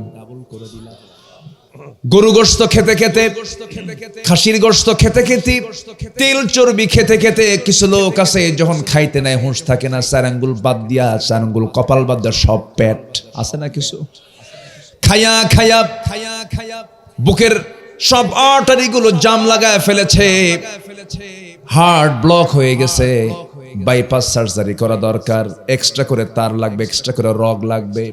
গরুর রগ দিয়ে মানুষ হবে না, ছাগলের রগ দিয়ে হবে না, বাবার দেহের রগ দিয়ে সন্তানের কাজে লাগবে না, সন্তানের রগ দিয়ে বাবার দেহের রগে কাজে লাগবে না। এখন এই বাইপাস সার্জারি কেমনে করবে? জাম লেগে গেছে, স্ট্রোক করবে, হার্ট স্ট্রোক করে মারা যাবে, হৃদযন্ত্রের ক্রিয়া বন্ধ হয়ে যাবে। এই জন্য কি বাইপাস সার্জারি করা দরকার। আল্লাহ রাব্বুল আলামিন বলছেন বান্দার আমি তোর বাইপাস সার্জারির জন্য তোর দেহের মধ্যে আমি অতিরিক্ত কিছু রগ লাগায়া দিয়েছি। পায়ের নিচের দিকে কিছু এক্সট্রা করে রগ আছে, পায়ের নিচে এখানে কেটে ওই রগ বের করে বাইপাস সার্জারিতে রগ লাগায়া দেওয়া হয়। যেরকম সুবহানাল্লাহ। আমাকে ভালোবাসেন কে? আস্তে কোন কেন কে ভালোবাসেন? আল্লাহ তাআলা ভালোবাসেন। রগ কিছু এক্সট্রা করে দিয়েছেন, বান্দার অপারেশন লাগবে। কিডনি দুইটার একটা অকেজো হলো, আর একটা কিডনি নিয়ে যেন বান্দা থাকতে পারে। দুইটা চোখ, একটা চোখ দিলেও হতো, একটা চোখ হঠাৎ করে যদি নষ্ট হয়ে যায় আরেকটা চোখ যেন সে দেখতে পারে। এরকম করে সব আল্লাহ রাব্বুল আলামিন ডাবল ডাবল করে দিয়েছেন। এবং চোখটা দিয়েছেন তিনি শুকনা না ভিজা? বলেন বলেন বলেন বলেন। চোখটা সর্বক্ষণ কি থাকে বলেন? ভেজা থাকে। যতই আপনার শীতকাল থাকুক না কেন, যতই আপনার শুকনো পরিবেশ থাকুক না কেন, -20 হয়ে যাক না কেন, চোখের পানি কখনো বরফ হয় না। চোখের পানিকে আল্লাহ রাব্বুল আলামিন এমন জাতীয় পদার্থ করে, এমন জাতীয় কেমিক্যাল করে চোখের পানি বানিয়ে দিয়েছেন, হাজারো হাজারো আপনি মাইনাস পয়েন্ট আপনি থাকুন না কেন, চোখের পানি কখনো বরফ হবে না। এটা কখনো বরফ কেন হবে না? চোখ যদি বরফ মারতো পানিগুলো, তাহলে চোখ তো হ্যাং মারতো, এদিক ওদিক ঘুরতো না। আল্লাহ রাব্বুল আলামিন চোখের পানিকে আল্লাহ রাব্বুল আলামিন এমন লিকুইড করে দিয়েছেন, প্রতি মিনিটে 15 থেকে 20 বার বান্দা চোখের পলক ফেলে। পিছন থেকে আল্লাহ পাক একটা মেশিন দিয়েছেন, দুটো চোখে দুটো মেশিন দিয়েছেন। চোখের পানিকে আল্লাহ রাব্বুল আলামিন মিঠা না করে লবণ করে দিয়েছেন। কেন লবণ করলেন? কারণ চোখ ছাড়া বান্দার মাথা থেকে পা পর্যন্ত যত অর্গান আছে, যত অংশগুলো আছে, যত পার্টস আছে, সবগুলো চামড়া দিয়ে প্যাকেট করে সাজানো, গোছানো, মজবুত করে দিয়েছেন। এর ভিতরে সমস্ত রক্তগুলো, সব ভেইনগুলো, সবকিছু আছে, কিন্তু চোখটা দুটো বাইরে, চোখ যেন আক্রান্ত না হয়। এই জন্য আল্লাহ রাব্বুল আলামিন চোখের ভিতরে এমন পানি দিয়ে দিয়েছেন, সেই পানিটা 24 ঘন্টায় মহান রাব্বুল আলামিন প্রত্যেকদিন প্রত্যেক বান্দার দুটো চোখ থেকে 1 মিলিলিটার চোখ থেকে আল্লাহ পাক পানি বের করে দেন। জোরে বলেন সুবহানাল্লাহ। এই চোখের পানি লবণ করলেন। আবার রাতের বেলা যখন বান্দা ঘুমিয়ে পড়ে, সেই সময়ও কিন্তু চোখের পানি পড়া বন্ধ হয় না। এটা আল্লাহ পাক আঠালো করে দেন। ঘুম থেকে জাগা পর চোখের 2 কোণায় সাদা সাদা অংশ দেখলে অথবা ঘৃণা লাগে, কিন্তু ওটা কিন্তু মলম। ওটার এলাকার নাম কি বলেন তো? আরে কোন না কোন কোন পেচুল। হ্যাঁ, ভালো কথা, পেচুল। পেচুল না, পেছুটি। একজন বলল পেছুটি বলে, পেচুল বলে, পেছুটি বলে। অর্থাৎ চোখের 2 কোণায় যখনই কেউ দেখে সকালবেলা, তখন টিস্যুটা বের করেই বলে, ভাই তাড়াতাড়ি সাফ করে নাও। যদি আমরা ঘৃণার চোখে দেখি, কিন্তু ঘৃণা নয়। এই পেছুল যদি না হতো, এই সাদা অংশ যদি না হতো, সকালবেলা বান্দার চোখ ফুলে এত বড় হয়ে যেত, চোখটা নষ্ট হয়ে যেত। আল্লাহ পাক স্থায়ী মলমের বন্দোবস্ত 24 ঘন্টা করে দিয়েছে। আমাকে ভালোবাসেন কে? আসতে বলুন না, ভালোবাসেন কে? আল্লাহ ভালোবাসেন। আবার কানের দিকে যান। কানের মধ্যে কিছু ময়লা আছে। এই ময়লাগুলো যদি আমরা মনে করি ময়লা, কিন্তু ময়লা নয়। কানের মধ্যে আল্লাহ পাক একটু ভিজা ভিজা করে দিয়েছেন, একটু ময়লা করে দিয়েছেন। গোসল করার পরে একটু বেশি ভিজা ভিজা হয়ে যায়। এটাকে এলাকায় কি বলে? কানের ময়লা কি? খৈল। গরু খায় গরুর খোল, কিন্তু গরুর খৈলটা আলাদা, কানের খৈল আলাদা। এটাকে ইয়ারক্স বলে ইংরেজিতে, ইয়ারক্স। কানের যে ময়লা, এই ময়লাকে আল্লাহ রাব্বুল আলামিন তিক্ত করে দিয়েছেন। চোখের পানিকে লবণ করে দিলেন, কানের ময়লাকে তিক্ত করে দিলেন। কেন? কানের ময়লাকে তিক্ত এই জন্য করেছেন, সলিমুদ্দিন যখন রাতের বেলা ঘুমাতে যাবে, যদি কানের ময়লা যদি মিষ্টি হতো, মিষ্টি আছে যেখানে পিঁপড়া যাবে সেখানে। ঘুমিয়ে পড়ছেন আপনি, আল্লাহুম্মা বিসমিকা আমুতু ওয়া আহইয়া, মরে গেলাম। মানুষ তো ঘুমালে মরে যায়, কিচ্ছু থাকে না, তার কোনো সেন্স থাকে না। সেই সময় পিঁপড়া যদি ঢুকে যেত, পিঁপড়া সাফ করতেন না, আপনি ঘুমাতেন। আল্লাহ রাব্বুল আলামিন আপনার কানকে সিকিউর করার জন্য কানের মধ্যে তিক্ত জিনিস দিয়েছেন। যদি কোনো পিঁপড়া পোকামাকড় ঢুকতেও না ঢুকে, কোনো আরাম পাবে না, তিতা। বুঝেন নাই? বের হয়ে চলে আসবে, ব্যাক করবে, আর ভিতরে ইন করবে না, সে সাহস পাবে না, কোনো জীবাণু ঢোকার সাহস পাবে না। কারণ জীবাণুকে নাশ করার জন্য আল্লাহ রাব্বুল আলামিন কানের মধ্যে এই খোল দিয়েছেন। জোরে বলেন সুবহানাল্লাহ। কিছু কিছু জীবাণু আছে চোখে দেখা যায় না, কোনো কিছুই ঢুকতে পারে না কানের ভিতরে, কারণ কান যদি বন্ধ হয়ে যায়, যতই সুন্দর চেহারা ঠসা, কি ঠিক আছে না, কোনো কাজ তার হবে না, বড় সমস্যা হয়ে যাবে। কানকে আল্লাহ রাব্বুল আলামিন ঠিক করলেন, চোখটাও ঠিক করলেন। এবার আপনি জিহবার দিকে আসেন। জিহবার চতুর্দিকে আল্লাহ পাক ভাটা রেখেছেন না জোয়ার রেখেছেন? ভাটা না জোয়ার? জোয়ার কি না, খালি সামনে একটা জলপাই ঝুলা রাখলে টের পাওয়া যায়। জলপাই খায় একজন, লালা পরে আরেকজনে। দেখেন জলপাইয়ের নাম কইছি তো, এর মধ্যে লালা পড়া শুরু হয়ে গেছে, কি ঠিক কিনা? এই যে জিহবার মধ্যে আল্লাহ রাব্বুল আলামিন বিশাল জোয়ার দিয়ে দিয়েছেন। এই জোয়ার যদি না দিতেন, বান্দা কোনো স্বাদ পেত না। আল্লাহ রাব্বুল আলামিন এই জিহবার পানিকে লালা করে দিয়েছেন। স্বাদহীন করে দিয়েছেন, পাইনসা করে দিয়েছেন, অর্থাৎ নিউট্রাল রেখেছেন। কারণ কোনো স্বাদ রাখলে পরে জিহ্বায় কোনো স্বাদ আসতো না। আল্লাহ পাক নিউট্রাল রেখেছেন। টক আসবে টক মনে হবে, ঝাল আসবে ঝাল মনে হবে, মিষ্টি আসবে মিষ্টি মনে হবে, যে ফল আসবে সেই ফলের স্বাদই মনে হবে। আল্লাহ রাব্বুল আলামিন বান্দার জিহ্বাকে নিউট্রাল করে দিয়া বান্দার জিহ্বার ভিতরে আল্লাহ রাব্বুল আলামিন কয়েক হাজার স্বাদকুরির বন্দোবস্ত করে দিয়েছেন। যেরকম সুবহানাল্লাহ। আমার বন্ধুকে আসতে কবেন না, আমার বন্ধুকে কিডনি দিলেন আল্লাহ, চোখ দিলেন আল্লাহ, ঠিক রাখলেন আল্লাহ, কান দিলেন আল্লাহ, জিহ্বা দিলেন আল্লাহ, সব ঠিক রেখেছেন তিনি। আমার চিল্লা বলেন কে? এখন আল্লাহ বলছেন আলাম নাজআল লাহু আইনাইনি ওয়া লিসানান ওয়া শাফাতাইনি ওয়া হাদাইনাহুন নাজদাইন الذي خلقك فسواك فعدلك في أي سورة ما شاء ركبك। অতএব আল্লাহ আমাকে বেশি ভালোবাসেন না আমি আল্লাহকে বেশি ভালোবাসি? বলেন বলেন বলেন বলেন। রাতের বেলা মদের বোতল হাতে নিয়া অন্যের বউ সাথে নিয়া, কি মদের বোতল হাতে নিয়া অন্যের বউ সাথে নিয়া সারা রাত ধরে আকাম কুকাম করতেছে, মদ খাচ্ছে, জেনা করছে। আর আমার আল্লাহ আমাকে কত বেশি ভালোবাসেন। আমার আল্লাহ ওই মদারু ওই জেনাকার বান্দার নাকের ডকে অক্সিজেন দিয়া বলে, বান্দা তওবা করে আমার দিকে ফিরায় রে, তুই আমার দিকে ফিরায়, তুই আমার কাছে মাফ চা বান্দা। এই যে গুনাহ করছে সেই গুনাহ করিস না বান্দা, আমি তোর জন্য তওবার দরজা খুলে রেখেছি, তওবা করবি, আমি তোর সমস্ত মদের গুনাহ মাফ করব, জিনার গুনাহ মাফ করে দেব। জোরে কোন সুবহানাল্লাহ। কষ্ট পাচ্ছেন মনে হয়? আল্লাহ তাআলা 8 ধরনের মানুষকে পছন্দ করেন। কয় ধরনের? নুরু ওয়াজ কিন্তু কেবল শুরু, কি ঠিক আছে কিনা? আল্লাহ তাআলা 8 ধরনের মানুষকে পছন্দ করেন। এর মধ্যে 1 নাম্বার কিন্তু বলে ফেললাম, যারা তওবা করবে। কি করবে বলেন? তওবা করবে যারা।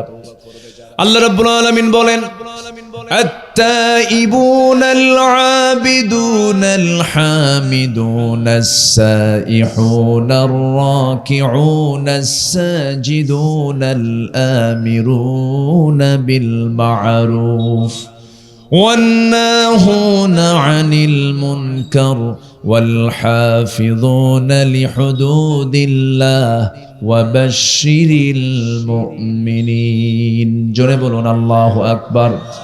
আল্লাহর এক জায়গায় বলছেন ইল্লা মান তাবা ওয়া আমানা ওয়া আমিলা সলিহা। জোরে বলুন আল্লাহু আকবার। আল্লাহর এক জায়গায় বলছেন ইয়া আইয়ুহাল্লাযীনা আমানু তুবু ইলাল্লাহি তাওবাতান নাসুহা। জোরে বলুন আল্লাহু আকবার।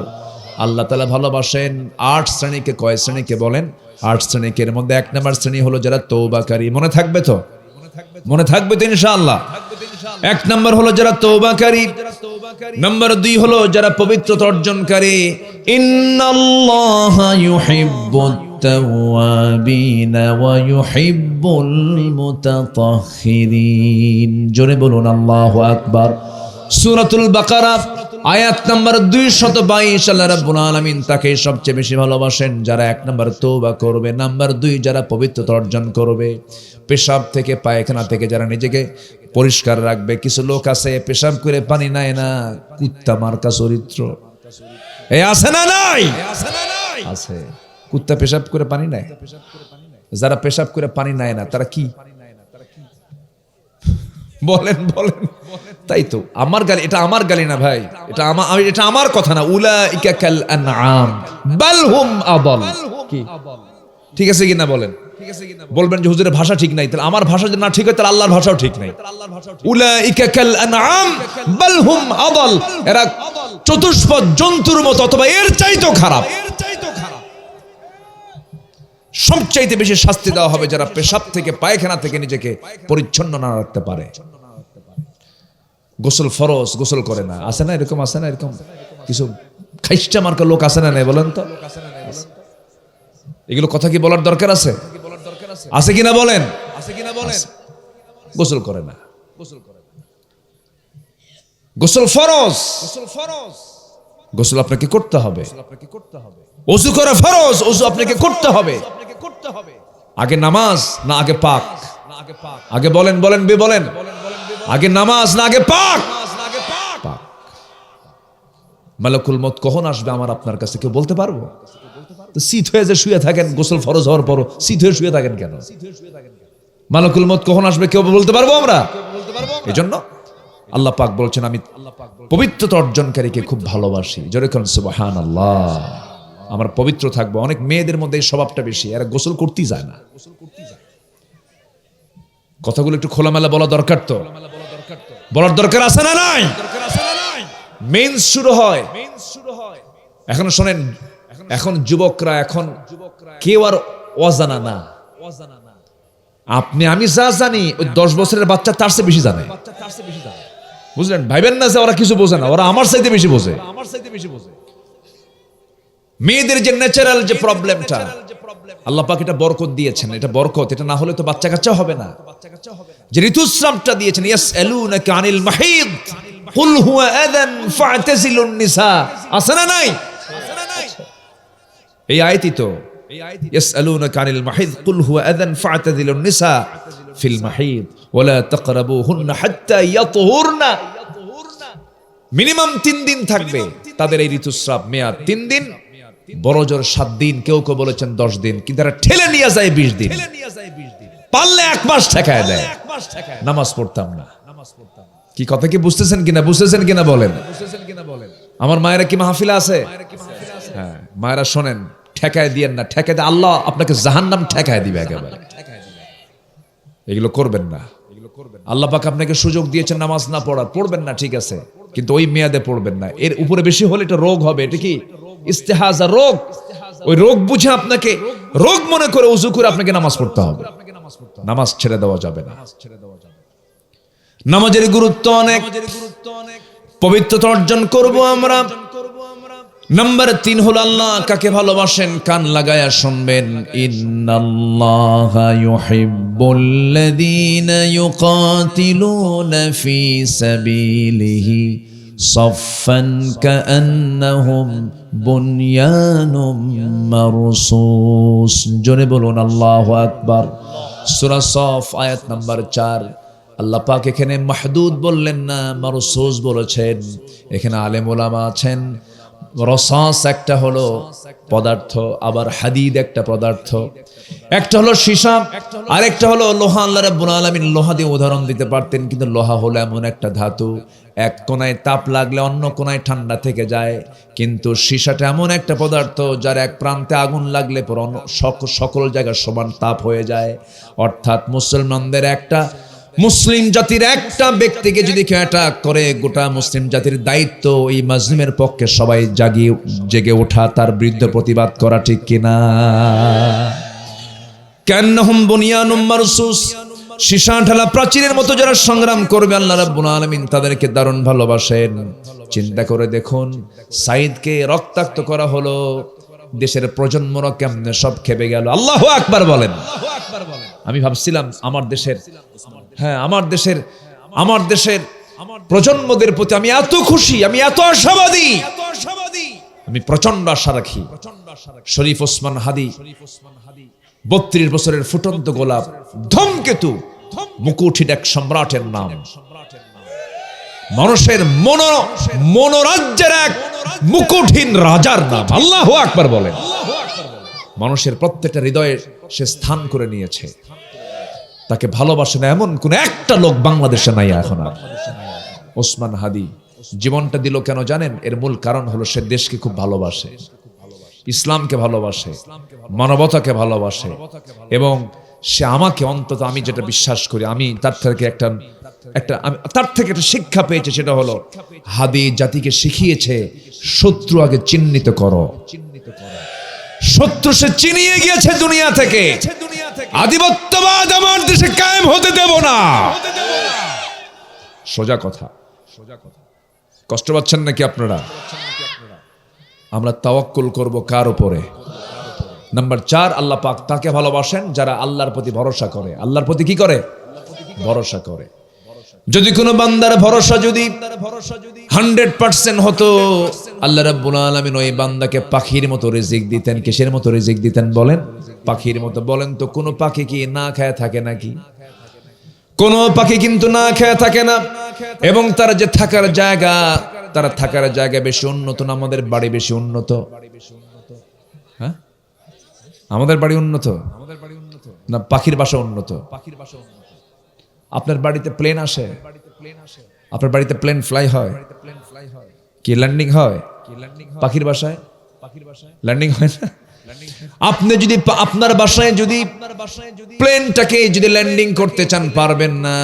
সৈয়দপুর যেতে হবে, ঢাকা যেতে হবে, চট্টগ্রাম যেতে হবে। কিন্তু পাখির বাসা এত ভিআইপি, এত আধুনিক, কি তার যোগাযোগ ব্যবস্থা কিচ্ছু লাগে না। কি সুন্দর একটা বাসা বানালো, এমন প্রযুক্তি দিয়া বাবুই পাখি বাসা বানালো। কি সুন্দর করে শক্ত ডাল সে বাছাই করলো, তাল গাছ বাছাই করলো, এত সুন্দর করে বাসা বানালো। তিনটা তার মধ্যে রুম থাকি। ওই বাবুই পাখির বাসার মধ্যে তিনটা রুম। একটা হলো কমন রুম, একটা হলো বেডরুম, আরেকটা হলো ড্রয়িং রুম। কমন রুমে বাচ্চাগুলো এবং ডিমগুলো সেখানে থাকে, আর বেডরুমে বাবুই পাখি তার বউ নিয়ে শুয়ে থাকে। আর একটা যে ড্রয়িং রুম, সেটা মেহমানখানা। কোনো মেহমান যদি আসে, আস্তে করে কলিং বেল চাপ দেয়, ভিতর থেকে বউকে থুয়ে পুরুষ বাবুই পাখি বাইরে আসে, এসে সালাম বিনিময় করে ঠোঁটের সঙ্গে ঠোঁট মিলিয়ে নিয়ে বলে, বন্ধু সোফা সেট আছে, বসো, ভিতরে যাইও না, বউ আছে, পর্দা নষ্ট হবে। সুবহানাল্লাহ বলবেন না? ওয়ালাহু আসলামা মান ফিস সামাওয়াতি ওয়াল আরদি তাওআ ওয়া কারহা। জোরে বলুন আল্লাহু আকবার। আমার বন্ধুগণ, বাবুই পাখির বাসাটা কত রাজকীয় বাসা। আমার আপনার বাড়িতে বিদ্যুৎ থাকে না, দারুণ গরম, ব্যবসা গরম, ঘামে ঘামে শেষ। কিন্তু বাবুই পাখি এত সুন্দর উঁচুতে বাসাটা বানায়, চতুর্দিকে দক্ষিণা হাওয়া, বাতাস এই দিকে কম লাগে, ঘরটা একটু ঘুরায় দিয়া ওই দিকে বাতাস লাগায় দেয়। সুবহানাল্লাহ বলবেন না? আপনি আপনার ঘর কি ঘুরান? এরকম কি ঘুরাতে পারেন? আমার বন্ধুগণ, অনেক কথা আছে।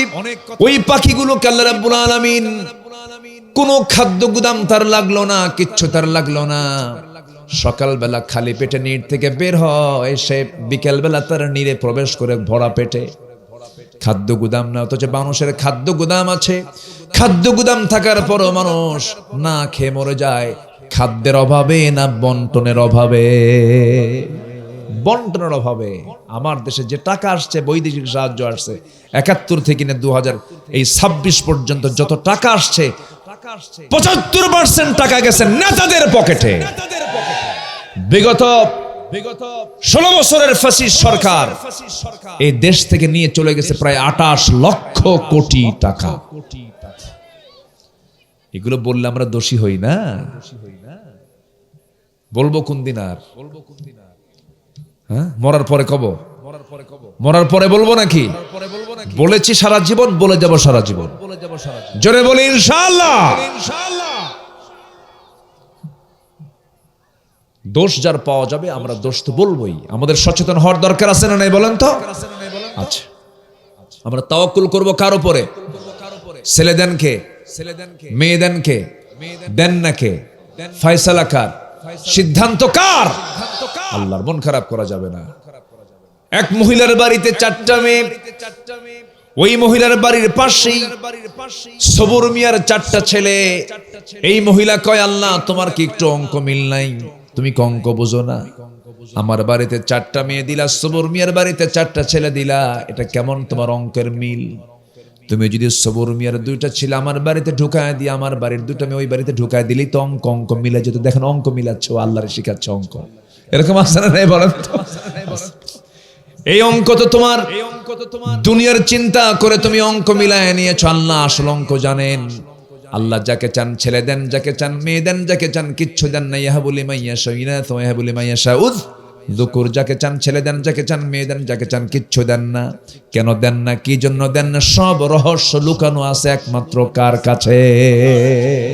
কার কাছে? আল্লাহর কাছে। কখনো মন খারাপ করা যাবে না, তাওয়াক্কুল করবে আমার উপর। ইন্নাল্লাহা ইউহিব্বুল মুতাওয়াক্কিলিন, আমি মুতাওয়াক্কিলদেরকে খুব ভালোবাসি। ইন্নাল্লাহা ইউহিব্বু, প্রত্যেকটা আয়াতের শেষে আপনি পাবেন এটা, প্রত্যেকটা পয়েন্টে ইন্নাল্লাহা ইউহিব্বুত তাওয়াবিন। এরপরে আমি আরেকটা বলেছি, সেটা হলো ইন্নাল্লাহা ইউহিব্বুল্লাযীনা ইয়াকাতিলুন। নাম্বার 4 হলো ইন্নাল্লাহা ইউহিব্বুল মুতাওয়াক্কিলিন। নাম্বার 5 হলো আল্লাহ পাক ওই সমস্ত বান্দাকে ভালোবাসেন যারা ইহসান করবে। কি করবে বলেন? ইহসান করবে। ইহসান কাকে বলে? অর্থাৎ অন্যের প্রতি যারা দয়া পরব সবে আল্লাহ তাদেরকে ইহসান করবেন। আল্লাহ রাব্বুল আলামিন বলছেন ওয়া আনফিকু ফি সাবিলিল্লাহি ওয়া লা তুলকু বিআইদিকুম ইলাত তাহলুকা ওয়া আহসিনু ইন্নাল্লাহা ইউহিব্বুল মুহসিনিন। জোরে বলুন আল্লাহু আকবার। আমার ভাইয়েরা, নাম্বার 6 হলো যারা ন্যায় পরায়ণ হবে, ন্যায় পরায়ণতা যাদের মধ্যে থাকবে আল্লাহ পাক তাদেরকে ভালোবাসেন। আমার দেশে আইন সবার জন্য কি সমান ছিল? কখনো সবার জন্য সমান ছিল না, কিন্তু কল্যাণ রাষ্ট্রের 1 নম্বরের বৈশিষ্ট্য হবে আইন সবার জন্য কি হবে? সমান হবে। আল্লাহ রাব্বুল আলামিন বলেন ফাহকুম বাইনাহুম বিল কিসতি ইন্নাল্লাহা ইউহিব্বুল মুকসিতিন। জোরে বলুন আল্লাহু আকবার। একজন সাহাবীর কথা মনে হলো, ওমরে ফারুকের কথা মনে হলো। বলবো বলবো বলবো, আগ্রহ আছে? সবার আগ্রহ আছে? কয় নাম্বার খলিফা বলেন? বলেন কয় নাম্বার বলেন? মোট খলিফা কয়জন? 1 number, number 2, number 3, number 4 Ali. 4 খলিফার 2টাই হলো নবীজির জামাই। 2টা কে? নবীজির জামাই। 1 নাম্বার বন্ধু, 2 নাম্বার হচ্ছেন শ্বশুর। 2 নাম্বার কি? শ্বশুর।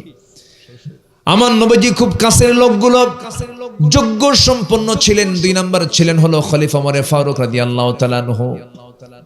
সবাই তার নাম জানেন। বহুদিন আগে মেবি উত্তরাঞ্চলের কোন একটা মাহফিলে বললাম ওমর ফারুককে চিনেন কে?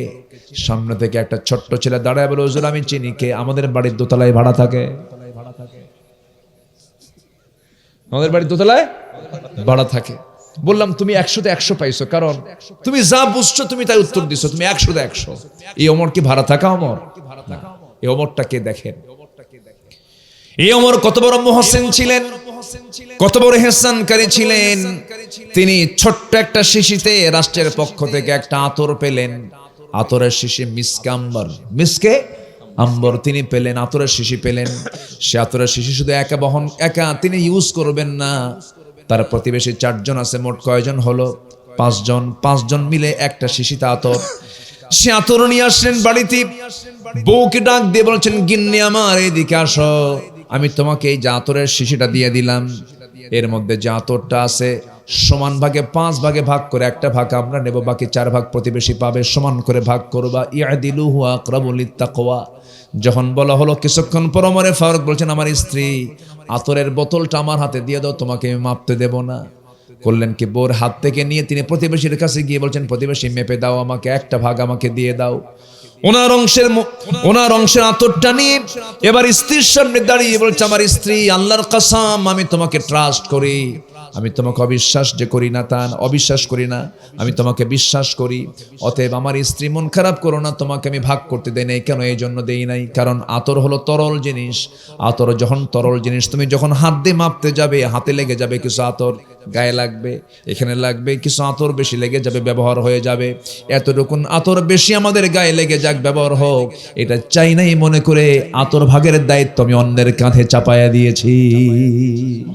জোরে কান সুবহানাল্লাহ, আর জোরে কান সুবহানাল্লাহ। কার জিকির? আস্তে কবেন না, কার জিকির এটা? ওমর ফারুক রাদিয়াল্লাহু তাআলা আনহু দুনিয়া থেকে বিদায় নেবেন। তিনি কিন্তু সারা জীবন দোয়া করেছেন আল্লাহ আমাকে শহীদি মওত দান করো, নবীর শহরে তুমি আমার মৃত্যুটা দিয়ে দিও। আল্লাহুম্মা রযুকনি শাহাদাতান ফি সাবিলিক ওয়াজআল মাউতি ফি বালাদি রাসূলিক। এই দোয়াটা করতেন, ওই সময় করতেন যে সময় তার মদিনায় যুদ্ধ লাগার কোনো সম্ভাবনা নাই, বিজয় হয়ে গেছে ইসলামের। মদিনায় তিনি মরতে চান, আবার শহীদ হতে চান, দোয়াটা তার কাছে কেমন যেন বিপরীত বিপরীত মনে হচ্ছিল, কিন্তু আল্লাহ পাক তার দোয়াটা কবুল করে নিয়েছেন। একদিন করলেন কি, ফজর নামাজ পড়াতে গিয়েছেন, ফজর নামাজে মসজিদে ঢুকে পড়েছেন। নামাজ তিনি পড়েছেন না পড়িয়েছেন? তিনি কি মুসল্লি না ইমাম? মুসল্লি না ইমাম? ইমাম। ফজর নামাজে দাঁড়ায় গেছেন, মনোযোগ দিয়ে নামাজ পড়ছিলেন। প্রথম রাকাতটা পড়েছেন, দ্বিতীয় রাকাতে সূরা পড়তে পড়তে রুকুর দিকে যাবেন। ওমরে ফারুক রাদিয়াল্লাহু আনহু যখন রুকুতে যাবেন, এমন সময় আবু লুলু মাজুসি, অগ্নি পূজক একজন, সে করলো কি, হঠাৎ করে অতর্কিত এসে তার ডান পাশে এসে তার ডান পেটের মধ্যে একটা ছুরি ঢুকায়া দিল। রক্ত ফিনকি দিয়ে পড়ল। নামাজ ছাড়লেন না তিনি, রুকু থেকে দাঁড়ালেন।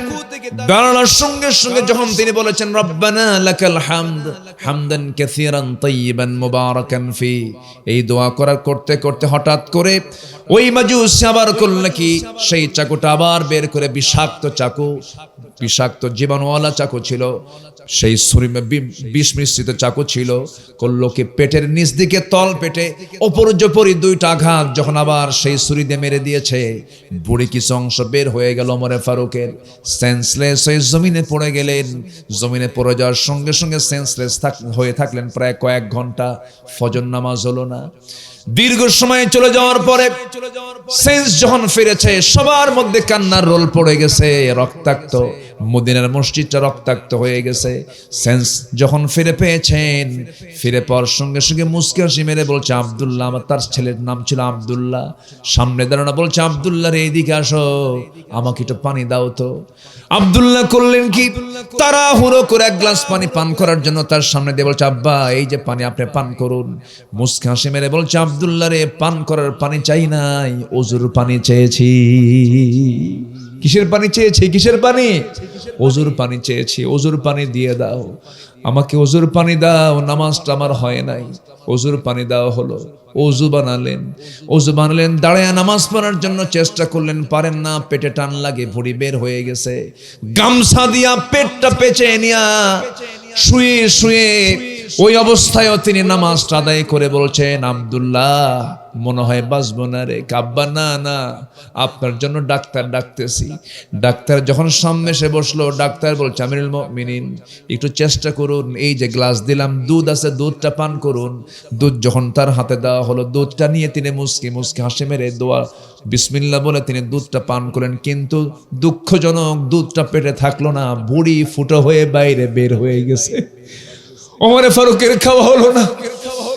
উনি মুস্কি মুস্কি হাসি মেরে বলছে আব্দুল্লাহ, আমার আর পেটের মধ্যে দুধ থাকে না রে, আমি মরে যাব, আমি দুনিয়া থেকে বিদায় নিয়ে নেব আব্দুল্লাহ। ডাক্তার জিব্বায় কামড় মেরে বলে চিকিৎসার সকল চেষ্টা আমার শেষ, আমিরুল মুমিনিন বাঁচবেন না। এই কথা শোনার সঙ্গে সঙ্গে ওমরে ফারুক মুস্কি মুস্কি হাসি মেরে বলছে ডাক্তার, তুমি আমাকে বাঁচাবা কেমনে? কারণ আমি তো নাকের মধ্যে জান্নাতের ঘ্রাণ পেয়ে গেছি।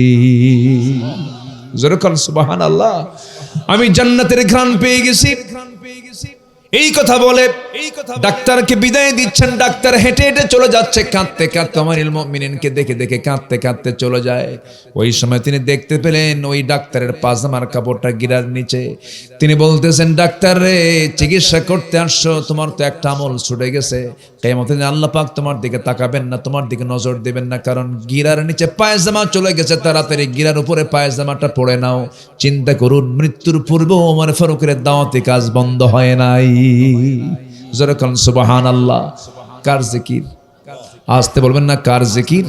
জিকির করব কার? আল্লাহ রাব্বুল আলামিন বলছেন, আলা বিযিকরিল্লাহি তাতমাইন্নুল কুলুব। সাবধান, একমাত্র আল্লাহর জিকিরই বান্দার হৃদয়ে প্রশান্তি আসতে পারে। ডিপ অ্যাটেনশন গ্রেবার, একদম মনোযোগিতার জন্য আল্লাহ পাক মাঝে মাঝে আলা বলেছেন। আলা ইন্না নাসরাল্লাহি করিব, আলা বিযিকরিল্লাহি তাতমাইন্নুল কুলুব। আলা শব্দ হচ্ছে অ্যাটেনশন, ডিপ গ্রেবার। আমার বন্ধুগণ, ওমর ফারুক রাদিয়াল্লাহু তাআলা আনহু দুনিয়া থেকে বিদায় নেবেন। বিদায় নেওয়ার একদম শেষ মুহূর্তে তিনি শুয়ে আছেন, হামাগুড়ি দিচ্ছেন, সেজদায় পড়ে পড়ে কাঁদতেছেন আর বলছেন, আব্দুল্লাহ, মরে যাব মনে হয়, রক্তক্ষরণ শেষ হয়ে যাচ্ছে, আমি রক্ত শূন্যতায় ভুগতেছি, দুনিয়া থেকে বিদায় নেব। একটু তুমি যাও তো আমার পক্ষ থেকে, আয়েশার ঘরে গিয়ে আমার সালামটা দিয়ে দাও।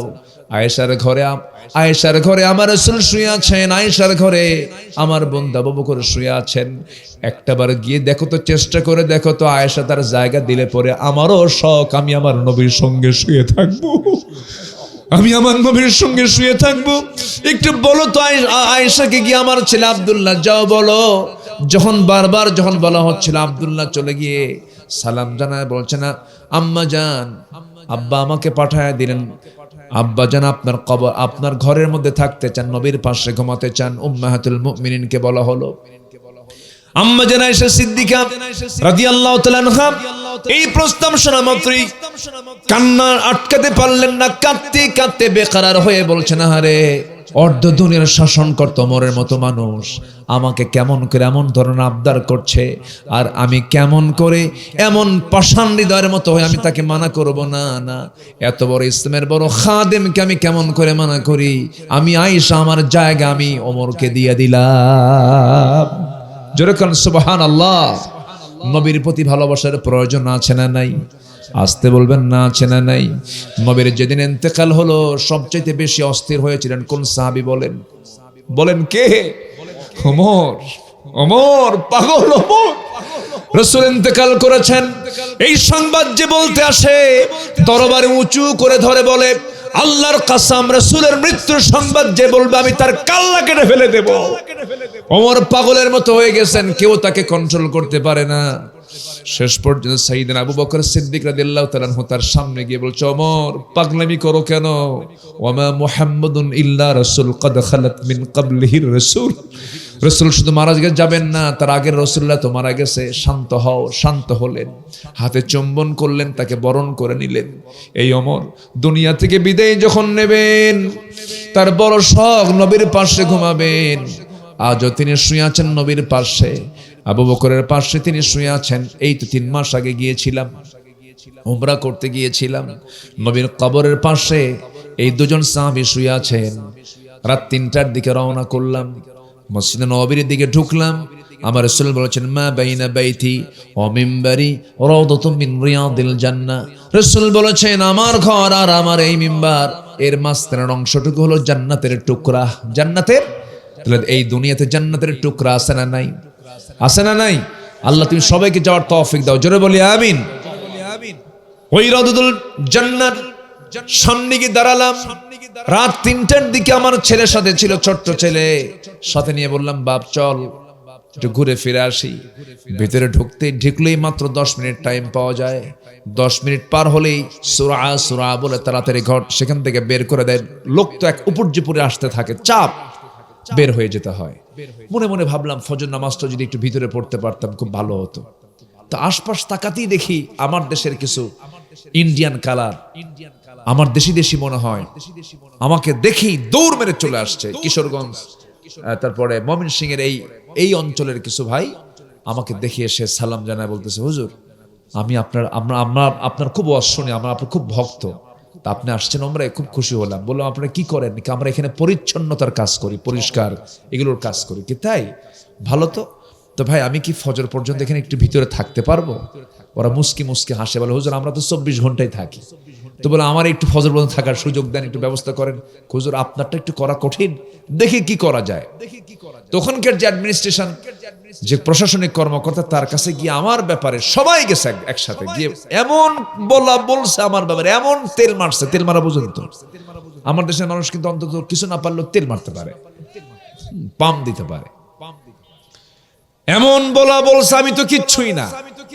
বলার রেজাল্টের পর, মানে বলার রেজাল্টটা এত মানে ভালো হয়েছে, ওখানকার যে প্রশাসনিক যে মেইন কর্মকর্তা দূর থেকে এসে আমাকে একদম মানে বাস পাখির মতো ছো মেরে ধরে টেনে নিয়ে প্রথম কাতারে আমার নবীর যেখানে কবরের ডান পাশে দেওয়ালের সঙ্গে প্রথম কাতারের যে বসার জায়গা, সেজদার জায়গা, সেই জায়গায় বসায় দিয়ে বলে, শেখ এই যে আপনার জন্য ইনটেক জমজমের পানি।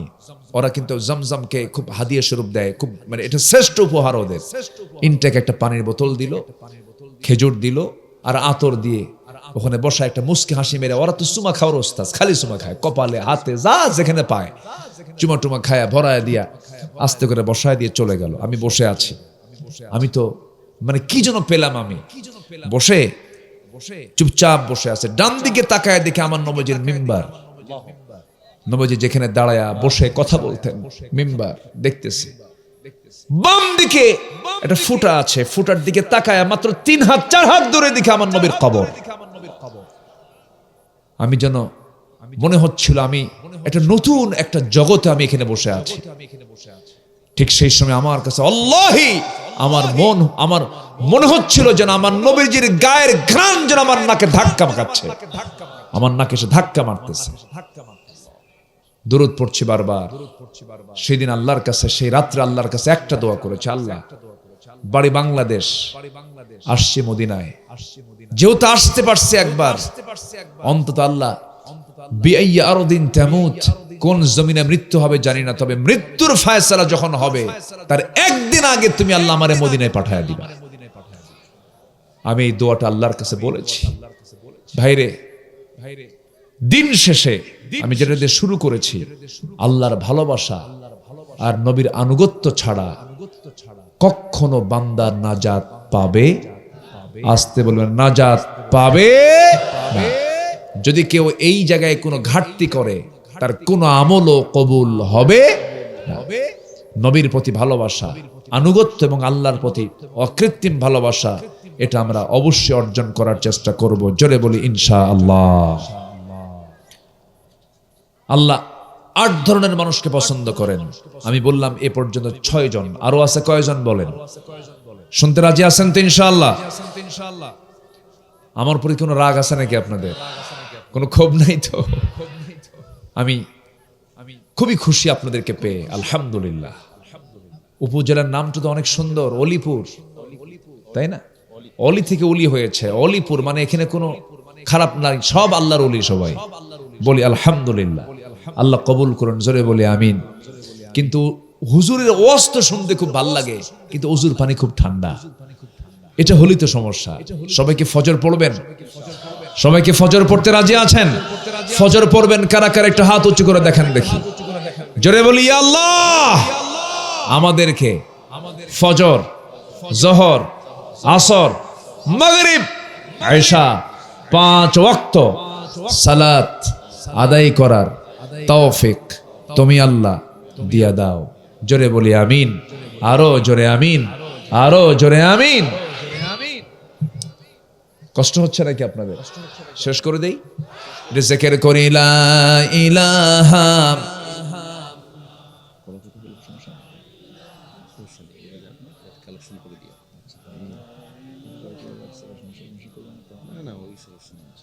আরো জোরে লা ইলাহা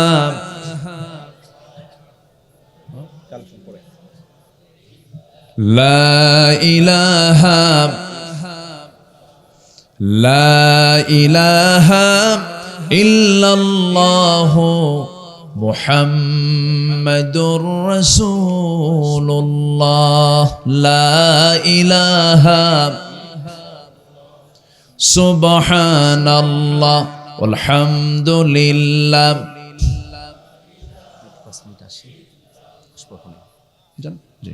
খাইছেন? আচ্ছা, ঘুরে আসেন। আপনি গেলে আবার যেন লোকজন না যায়, আমি তো এই জন্য আটকে রাখছি। আপনারা যাবেন নাকি আবার? এত সুন্দর চেহারা, দাড়ি দেখছেন? আমার মানে 5 গুণ দাড়ি বেশি, কি মুখ ভরা দাড়ি, চেহারাটা কত সুন্দর। আল্লাহ তুমি তাকে কোরআনের নূরে আলোকিত হওয়ার তৌফিক দিয়ে দাও। জোরে বলি আল্লাহুম্মা আমিন। আল্লাহ আমার স্নেহধন্য হাফিজ, আমার অনেক ছোট তো, আল্লাহ হাফিজকে তুমি বড় বড় আলেমদের কাতারে তুমি শামিল করে নাও। জোরে বলি আল্লাহুম্মা আমিন। জি, আসেন দোয়া করে দিই, আলোচনা চালাবো। আরো কয়টা আছে? আরো কয়টা আছে বলেন? এত সুন্দর মানুষ, আল্লাহু আকবার। একটা লোক ওঠে না, কি সুন্দর করে বসে আছে। মায়েরা তো আছেই, মায়েরা তো আছেই। বলি আলহামদুলিল্লাহ।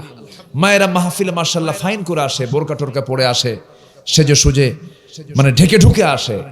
কিন্তু মার্কেটে গেলেই তো পায়জামা থাকে না, গায়ে কাপড় চোপড় থাকে না, হাফ প্যান্ট পরে যায়, ওড়না থাকে না, মাথার চুল খোলা, এদিকে না, আলাদা মহিলা। কি করলো? আলাদা মহিলা, এদিকে না। মানে এই দিকের না। ও আচ্ছা, ঠিক আছে, এইদিকে ভালো তো। আচ্ছা ভালো, আপনারটা ভালো, সবাই ভালো না। আমরা তো বুঝি বাবাজি, মানে ভাত হয়েছে কিনা, একটা ভাত চাপ দিলেই গোটা পাতিলের ভাতের খবর পাওয়া যায়। দেশের সিচুয়েশন ভালো না। এই যে মোবাইল আসছে, এই মোবাইলের ওই যে বিভিন্ন apps, imo, Line, Viber, Messenger, WhatsApp, Instagram, Kurigram, এগুলো রাখা যাবে না, এগুলো বাদ দিতে হবে। এগুলো বাদ দিয়ে জিকির করতে হবে কার? আসতে বলবেন না, কার? পরকীয়ার পরিমাণ বেড়ে গেছে, পর্ণ আসক্তি বেড়ে গেছে। যুবকরা নিজেকে নিয়ন্ত্রণ করো, যৌবনকে কন্ট্রোল করো। তোমার যৌবন কন্ট্রোল হবে, আল্লাহ তোমার হাতে জান্নাত তুলে দিবেন। নামাজ পড়ো, মুত্তাকি হওয়ার তৌফিক আল্লাহ পাক সবাইকে দান করুন, জোরে বলি আমিন।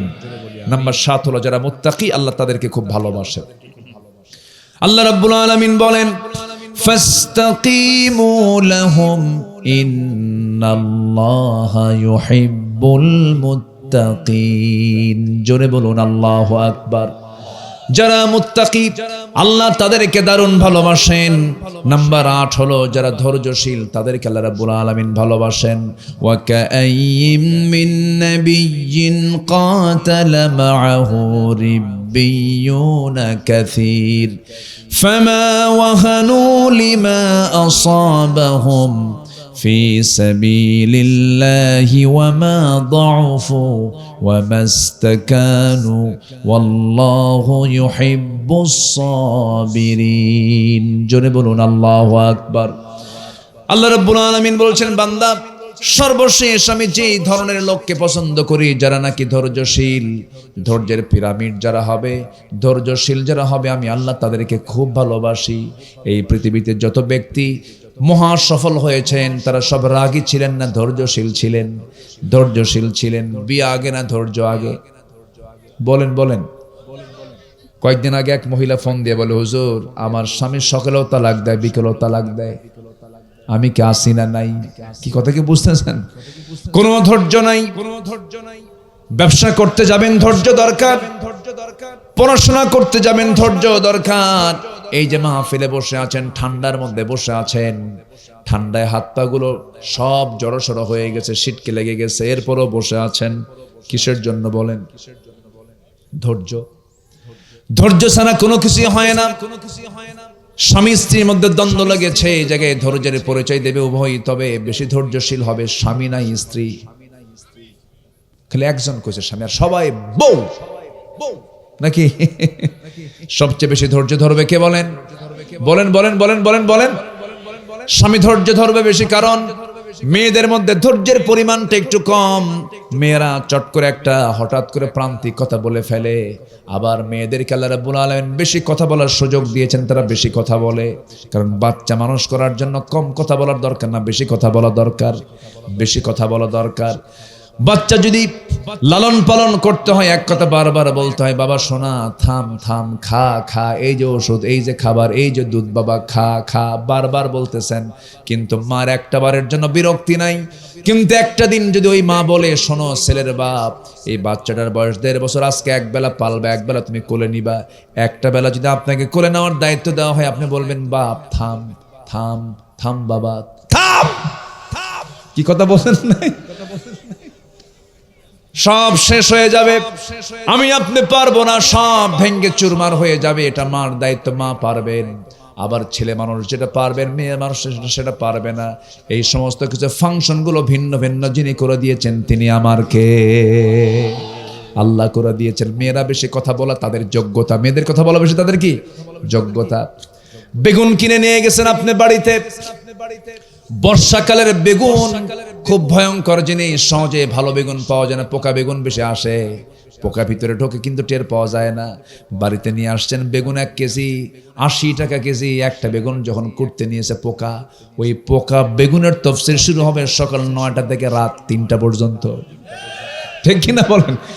এটা মেয়েদের নেচার। এই তাফসীরে রাগ করা যাবে না, এই ব্যাখ্যায় রাগ করা যাবে না, শুধু শুনবেন আর হাসবেন। বল, আল্লাহ তো বলার জন্যই দুনিয়াতে পাঠাইছে, তুই কহ আমি শুনি। ঠিক আছে কিনা বলেন? তাহলে সংসার সুখের হবে। আল্লাহ পাক মেয়েদের কেমন নেচার দিয়ে পাঠায়া দিয়েছেন, আবার মেয়েদেরকে আল্লাহ পাক বিশাল ধৈর্য দিয়েছেন। আল্লাহ পাক একটা মাকে ডেলিভারির সময় যে ধৈর্য শক্তি দান করেছেন, পৃথিবীর কোনো পুরুষের সহ্য করতে পারতো না, পৃথিবীর কোনো সাধারণ মানুষের সহ্য করতে পারতো না।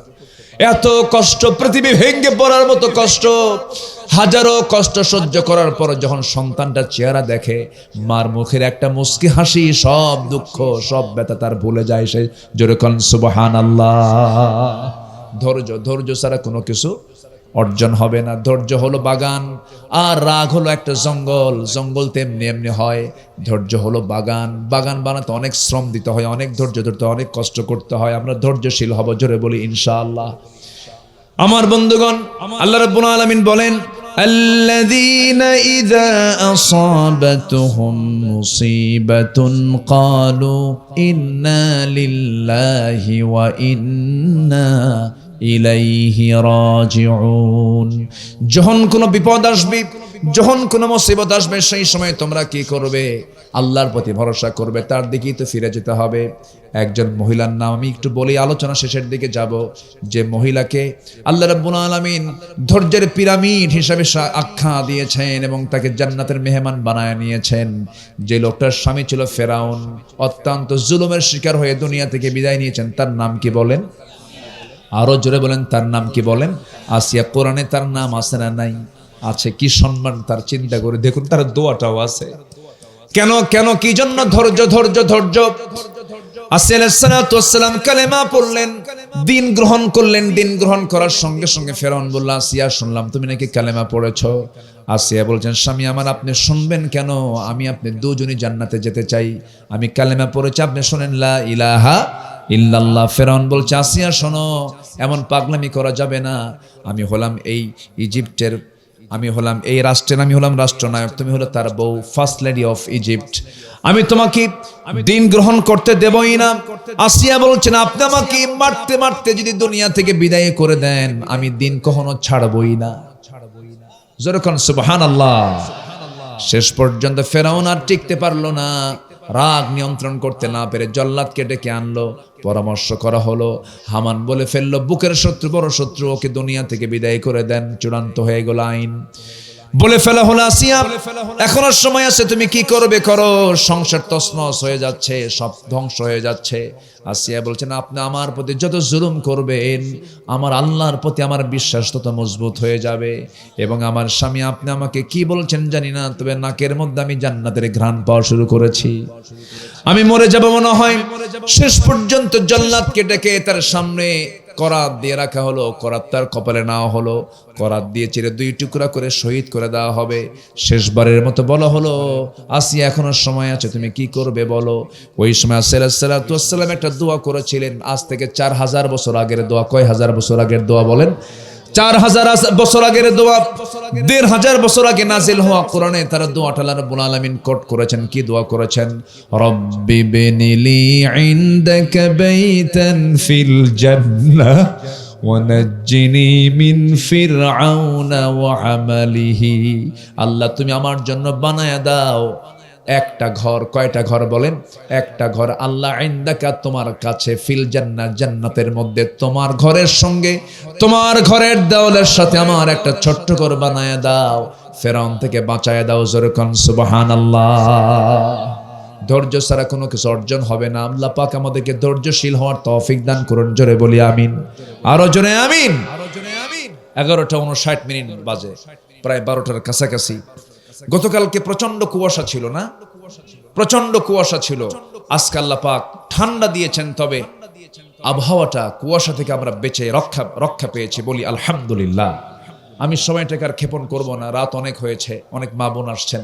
সবার কাছে আমি উদাত্ত আহ্বান জানাবো, আজকের এই মাহফিল যেটা শুরু হলো, এই মাহফিল প্রত্যেক বছর হোক। সবাই চান না ইনশাআল্লাহ? সবাই চান কিনা বলেন? তো ধরণী বাণীর এই মানব সেবা সংগঠন কবরস্থান প্রতিষ্ঠার উদ্যোগে এই যে মাহফিলটা, আল্লাহ তুমি মাহফিলকে কবুল করে, জোরে বলি আল্লাহুম্মা আমিন। একটা লোক নড়বেন না, যিনি যাবেন আমি ভাববো তার বাপ মার প্রতি দয়া মায়া কম। কবরস্থান এখানে আছে, তাদের জন্য দোয়া হবে। কবরস্থান প্রতিষ্ঠার জন্য উদ্যোগ নিয়েছে, তাদের জন্য আমরা দোয়া করব। তার আগ দিয়ে আমি সবার কাছে উদাত্ত আহ্বান জানাবো, আমরা যে যা পারি এই মাহফিলটার জন্য আমরা কিছু দেব না ইনশাআল্লাহ? সবাইকে দিতে রাজি আছেন? এটা চাদর যাবে, ব্যাগ যাবে, যে যা পারি কম বেশি 2, 4, 5, 10, 50, 100, 500 আমরা কম বেশি দেওয়ার চেষ্টা করব। জোরে বলি ইনশাআল্লাহ। জিকির করি লা ইলাহা, আর জোরে লা ইলাহা সুবহানাল্লাহ আলহামদুলিল্লাহ লা ইলাহা, আর জোরে লা ইলাহা সুবহানাল্লাহ আলহামদুলিল্লাহ। জি সম্মানিত ভাইয়েরা, একটু চাদর যাবে কই, আপনার লোকজন কোথায়? একটু ব্যাগ যাবে। আমি খুব খুশি, আরো খুশি হব, শুধু শেষ পর্যন্ত থাকবেন আপনারা, কেউ নড়বেন না, আমরা একসঙ্গে দোয়া করব ইনশাআল্লাহ। জোরে বলি ইনশাআল্লাহ। জি আমার বিয়ের কয়েক বছর হয়েছে কিন্তু বাচ্চা কাচ্চা হচ্ছে না, যে দোয়া করি ইনশাআল্লাহ। বাবা বেঁচে থাকতে ছেলে মারা গিয়েছে, তার স্ত্রী, এক মেয়ে আছে, তার কিছু টাকা আছে, এই টাকা কে পাবে বা কিভাবে বন্টন হবে? আচ্ছা ঠিক আছে, প্রশ্নটা জটিল, এটা মিরাসের প্রশ্ন। এটা বাবা বেঁচে থাকতে ছেলে মারা গেছে, তার স্ত্রী, এক মেয়ে আছে, তার কিছু টাকা আছে, এই টাকা কে পাবে বা কিভাবে পাবে? আচ্ছা আচ্ছা ঠিক আছে, বসেন সবাই, আমরা দোয়া করব ইনশাআল্লাহ। আসলে এই প্রশ্নগুলো পরিকল্পিত হওয়া উচিত এবং লিখিত আকারে এর জবাবটা দেওয়া উচিত। তাআল্লামুল ফারাইদ ফাইন্নাহু নিসফুল ইলমি, তোমরা ফারায়েজের জ্ঞান অর্জন করো, গোটা ইলমের অর্ধেক হচ্ছে ফারায়েজের জ্ঞান। তো এই টাকার ভিতরে অংশ আছে বাবার, অংশ আছে মার, অংশ আছে ছেলের, অংশ আছে মেয়ের, অংশ আছে বইয়ের, সবার অংশ আছে।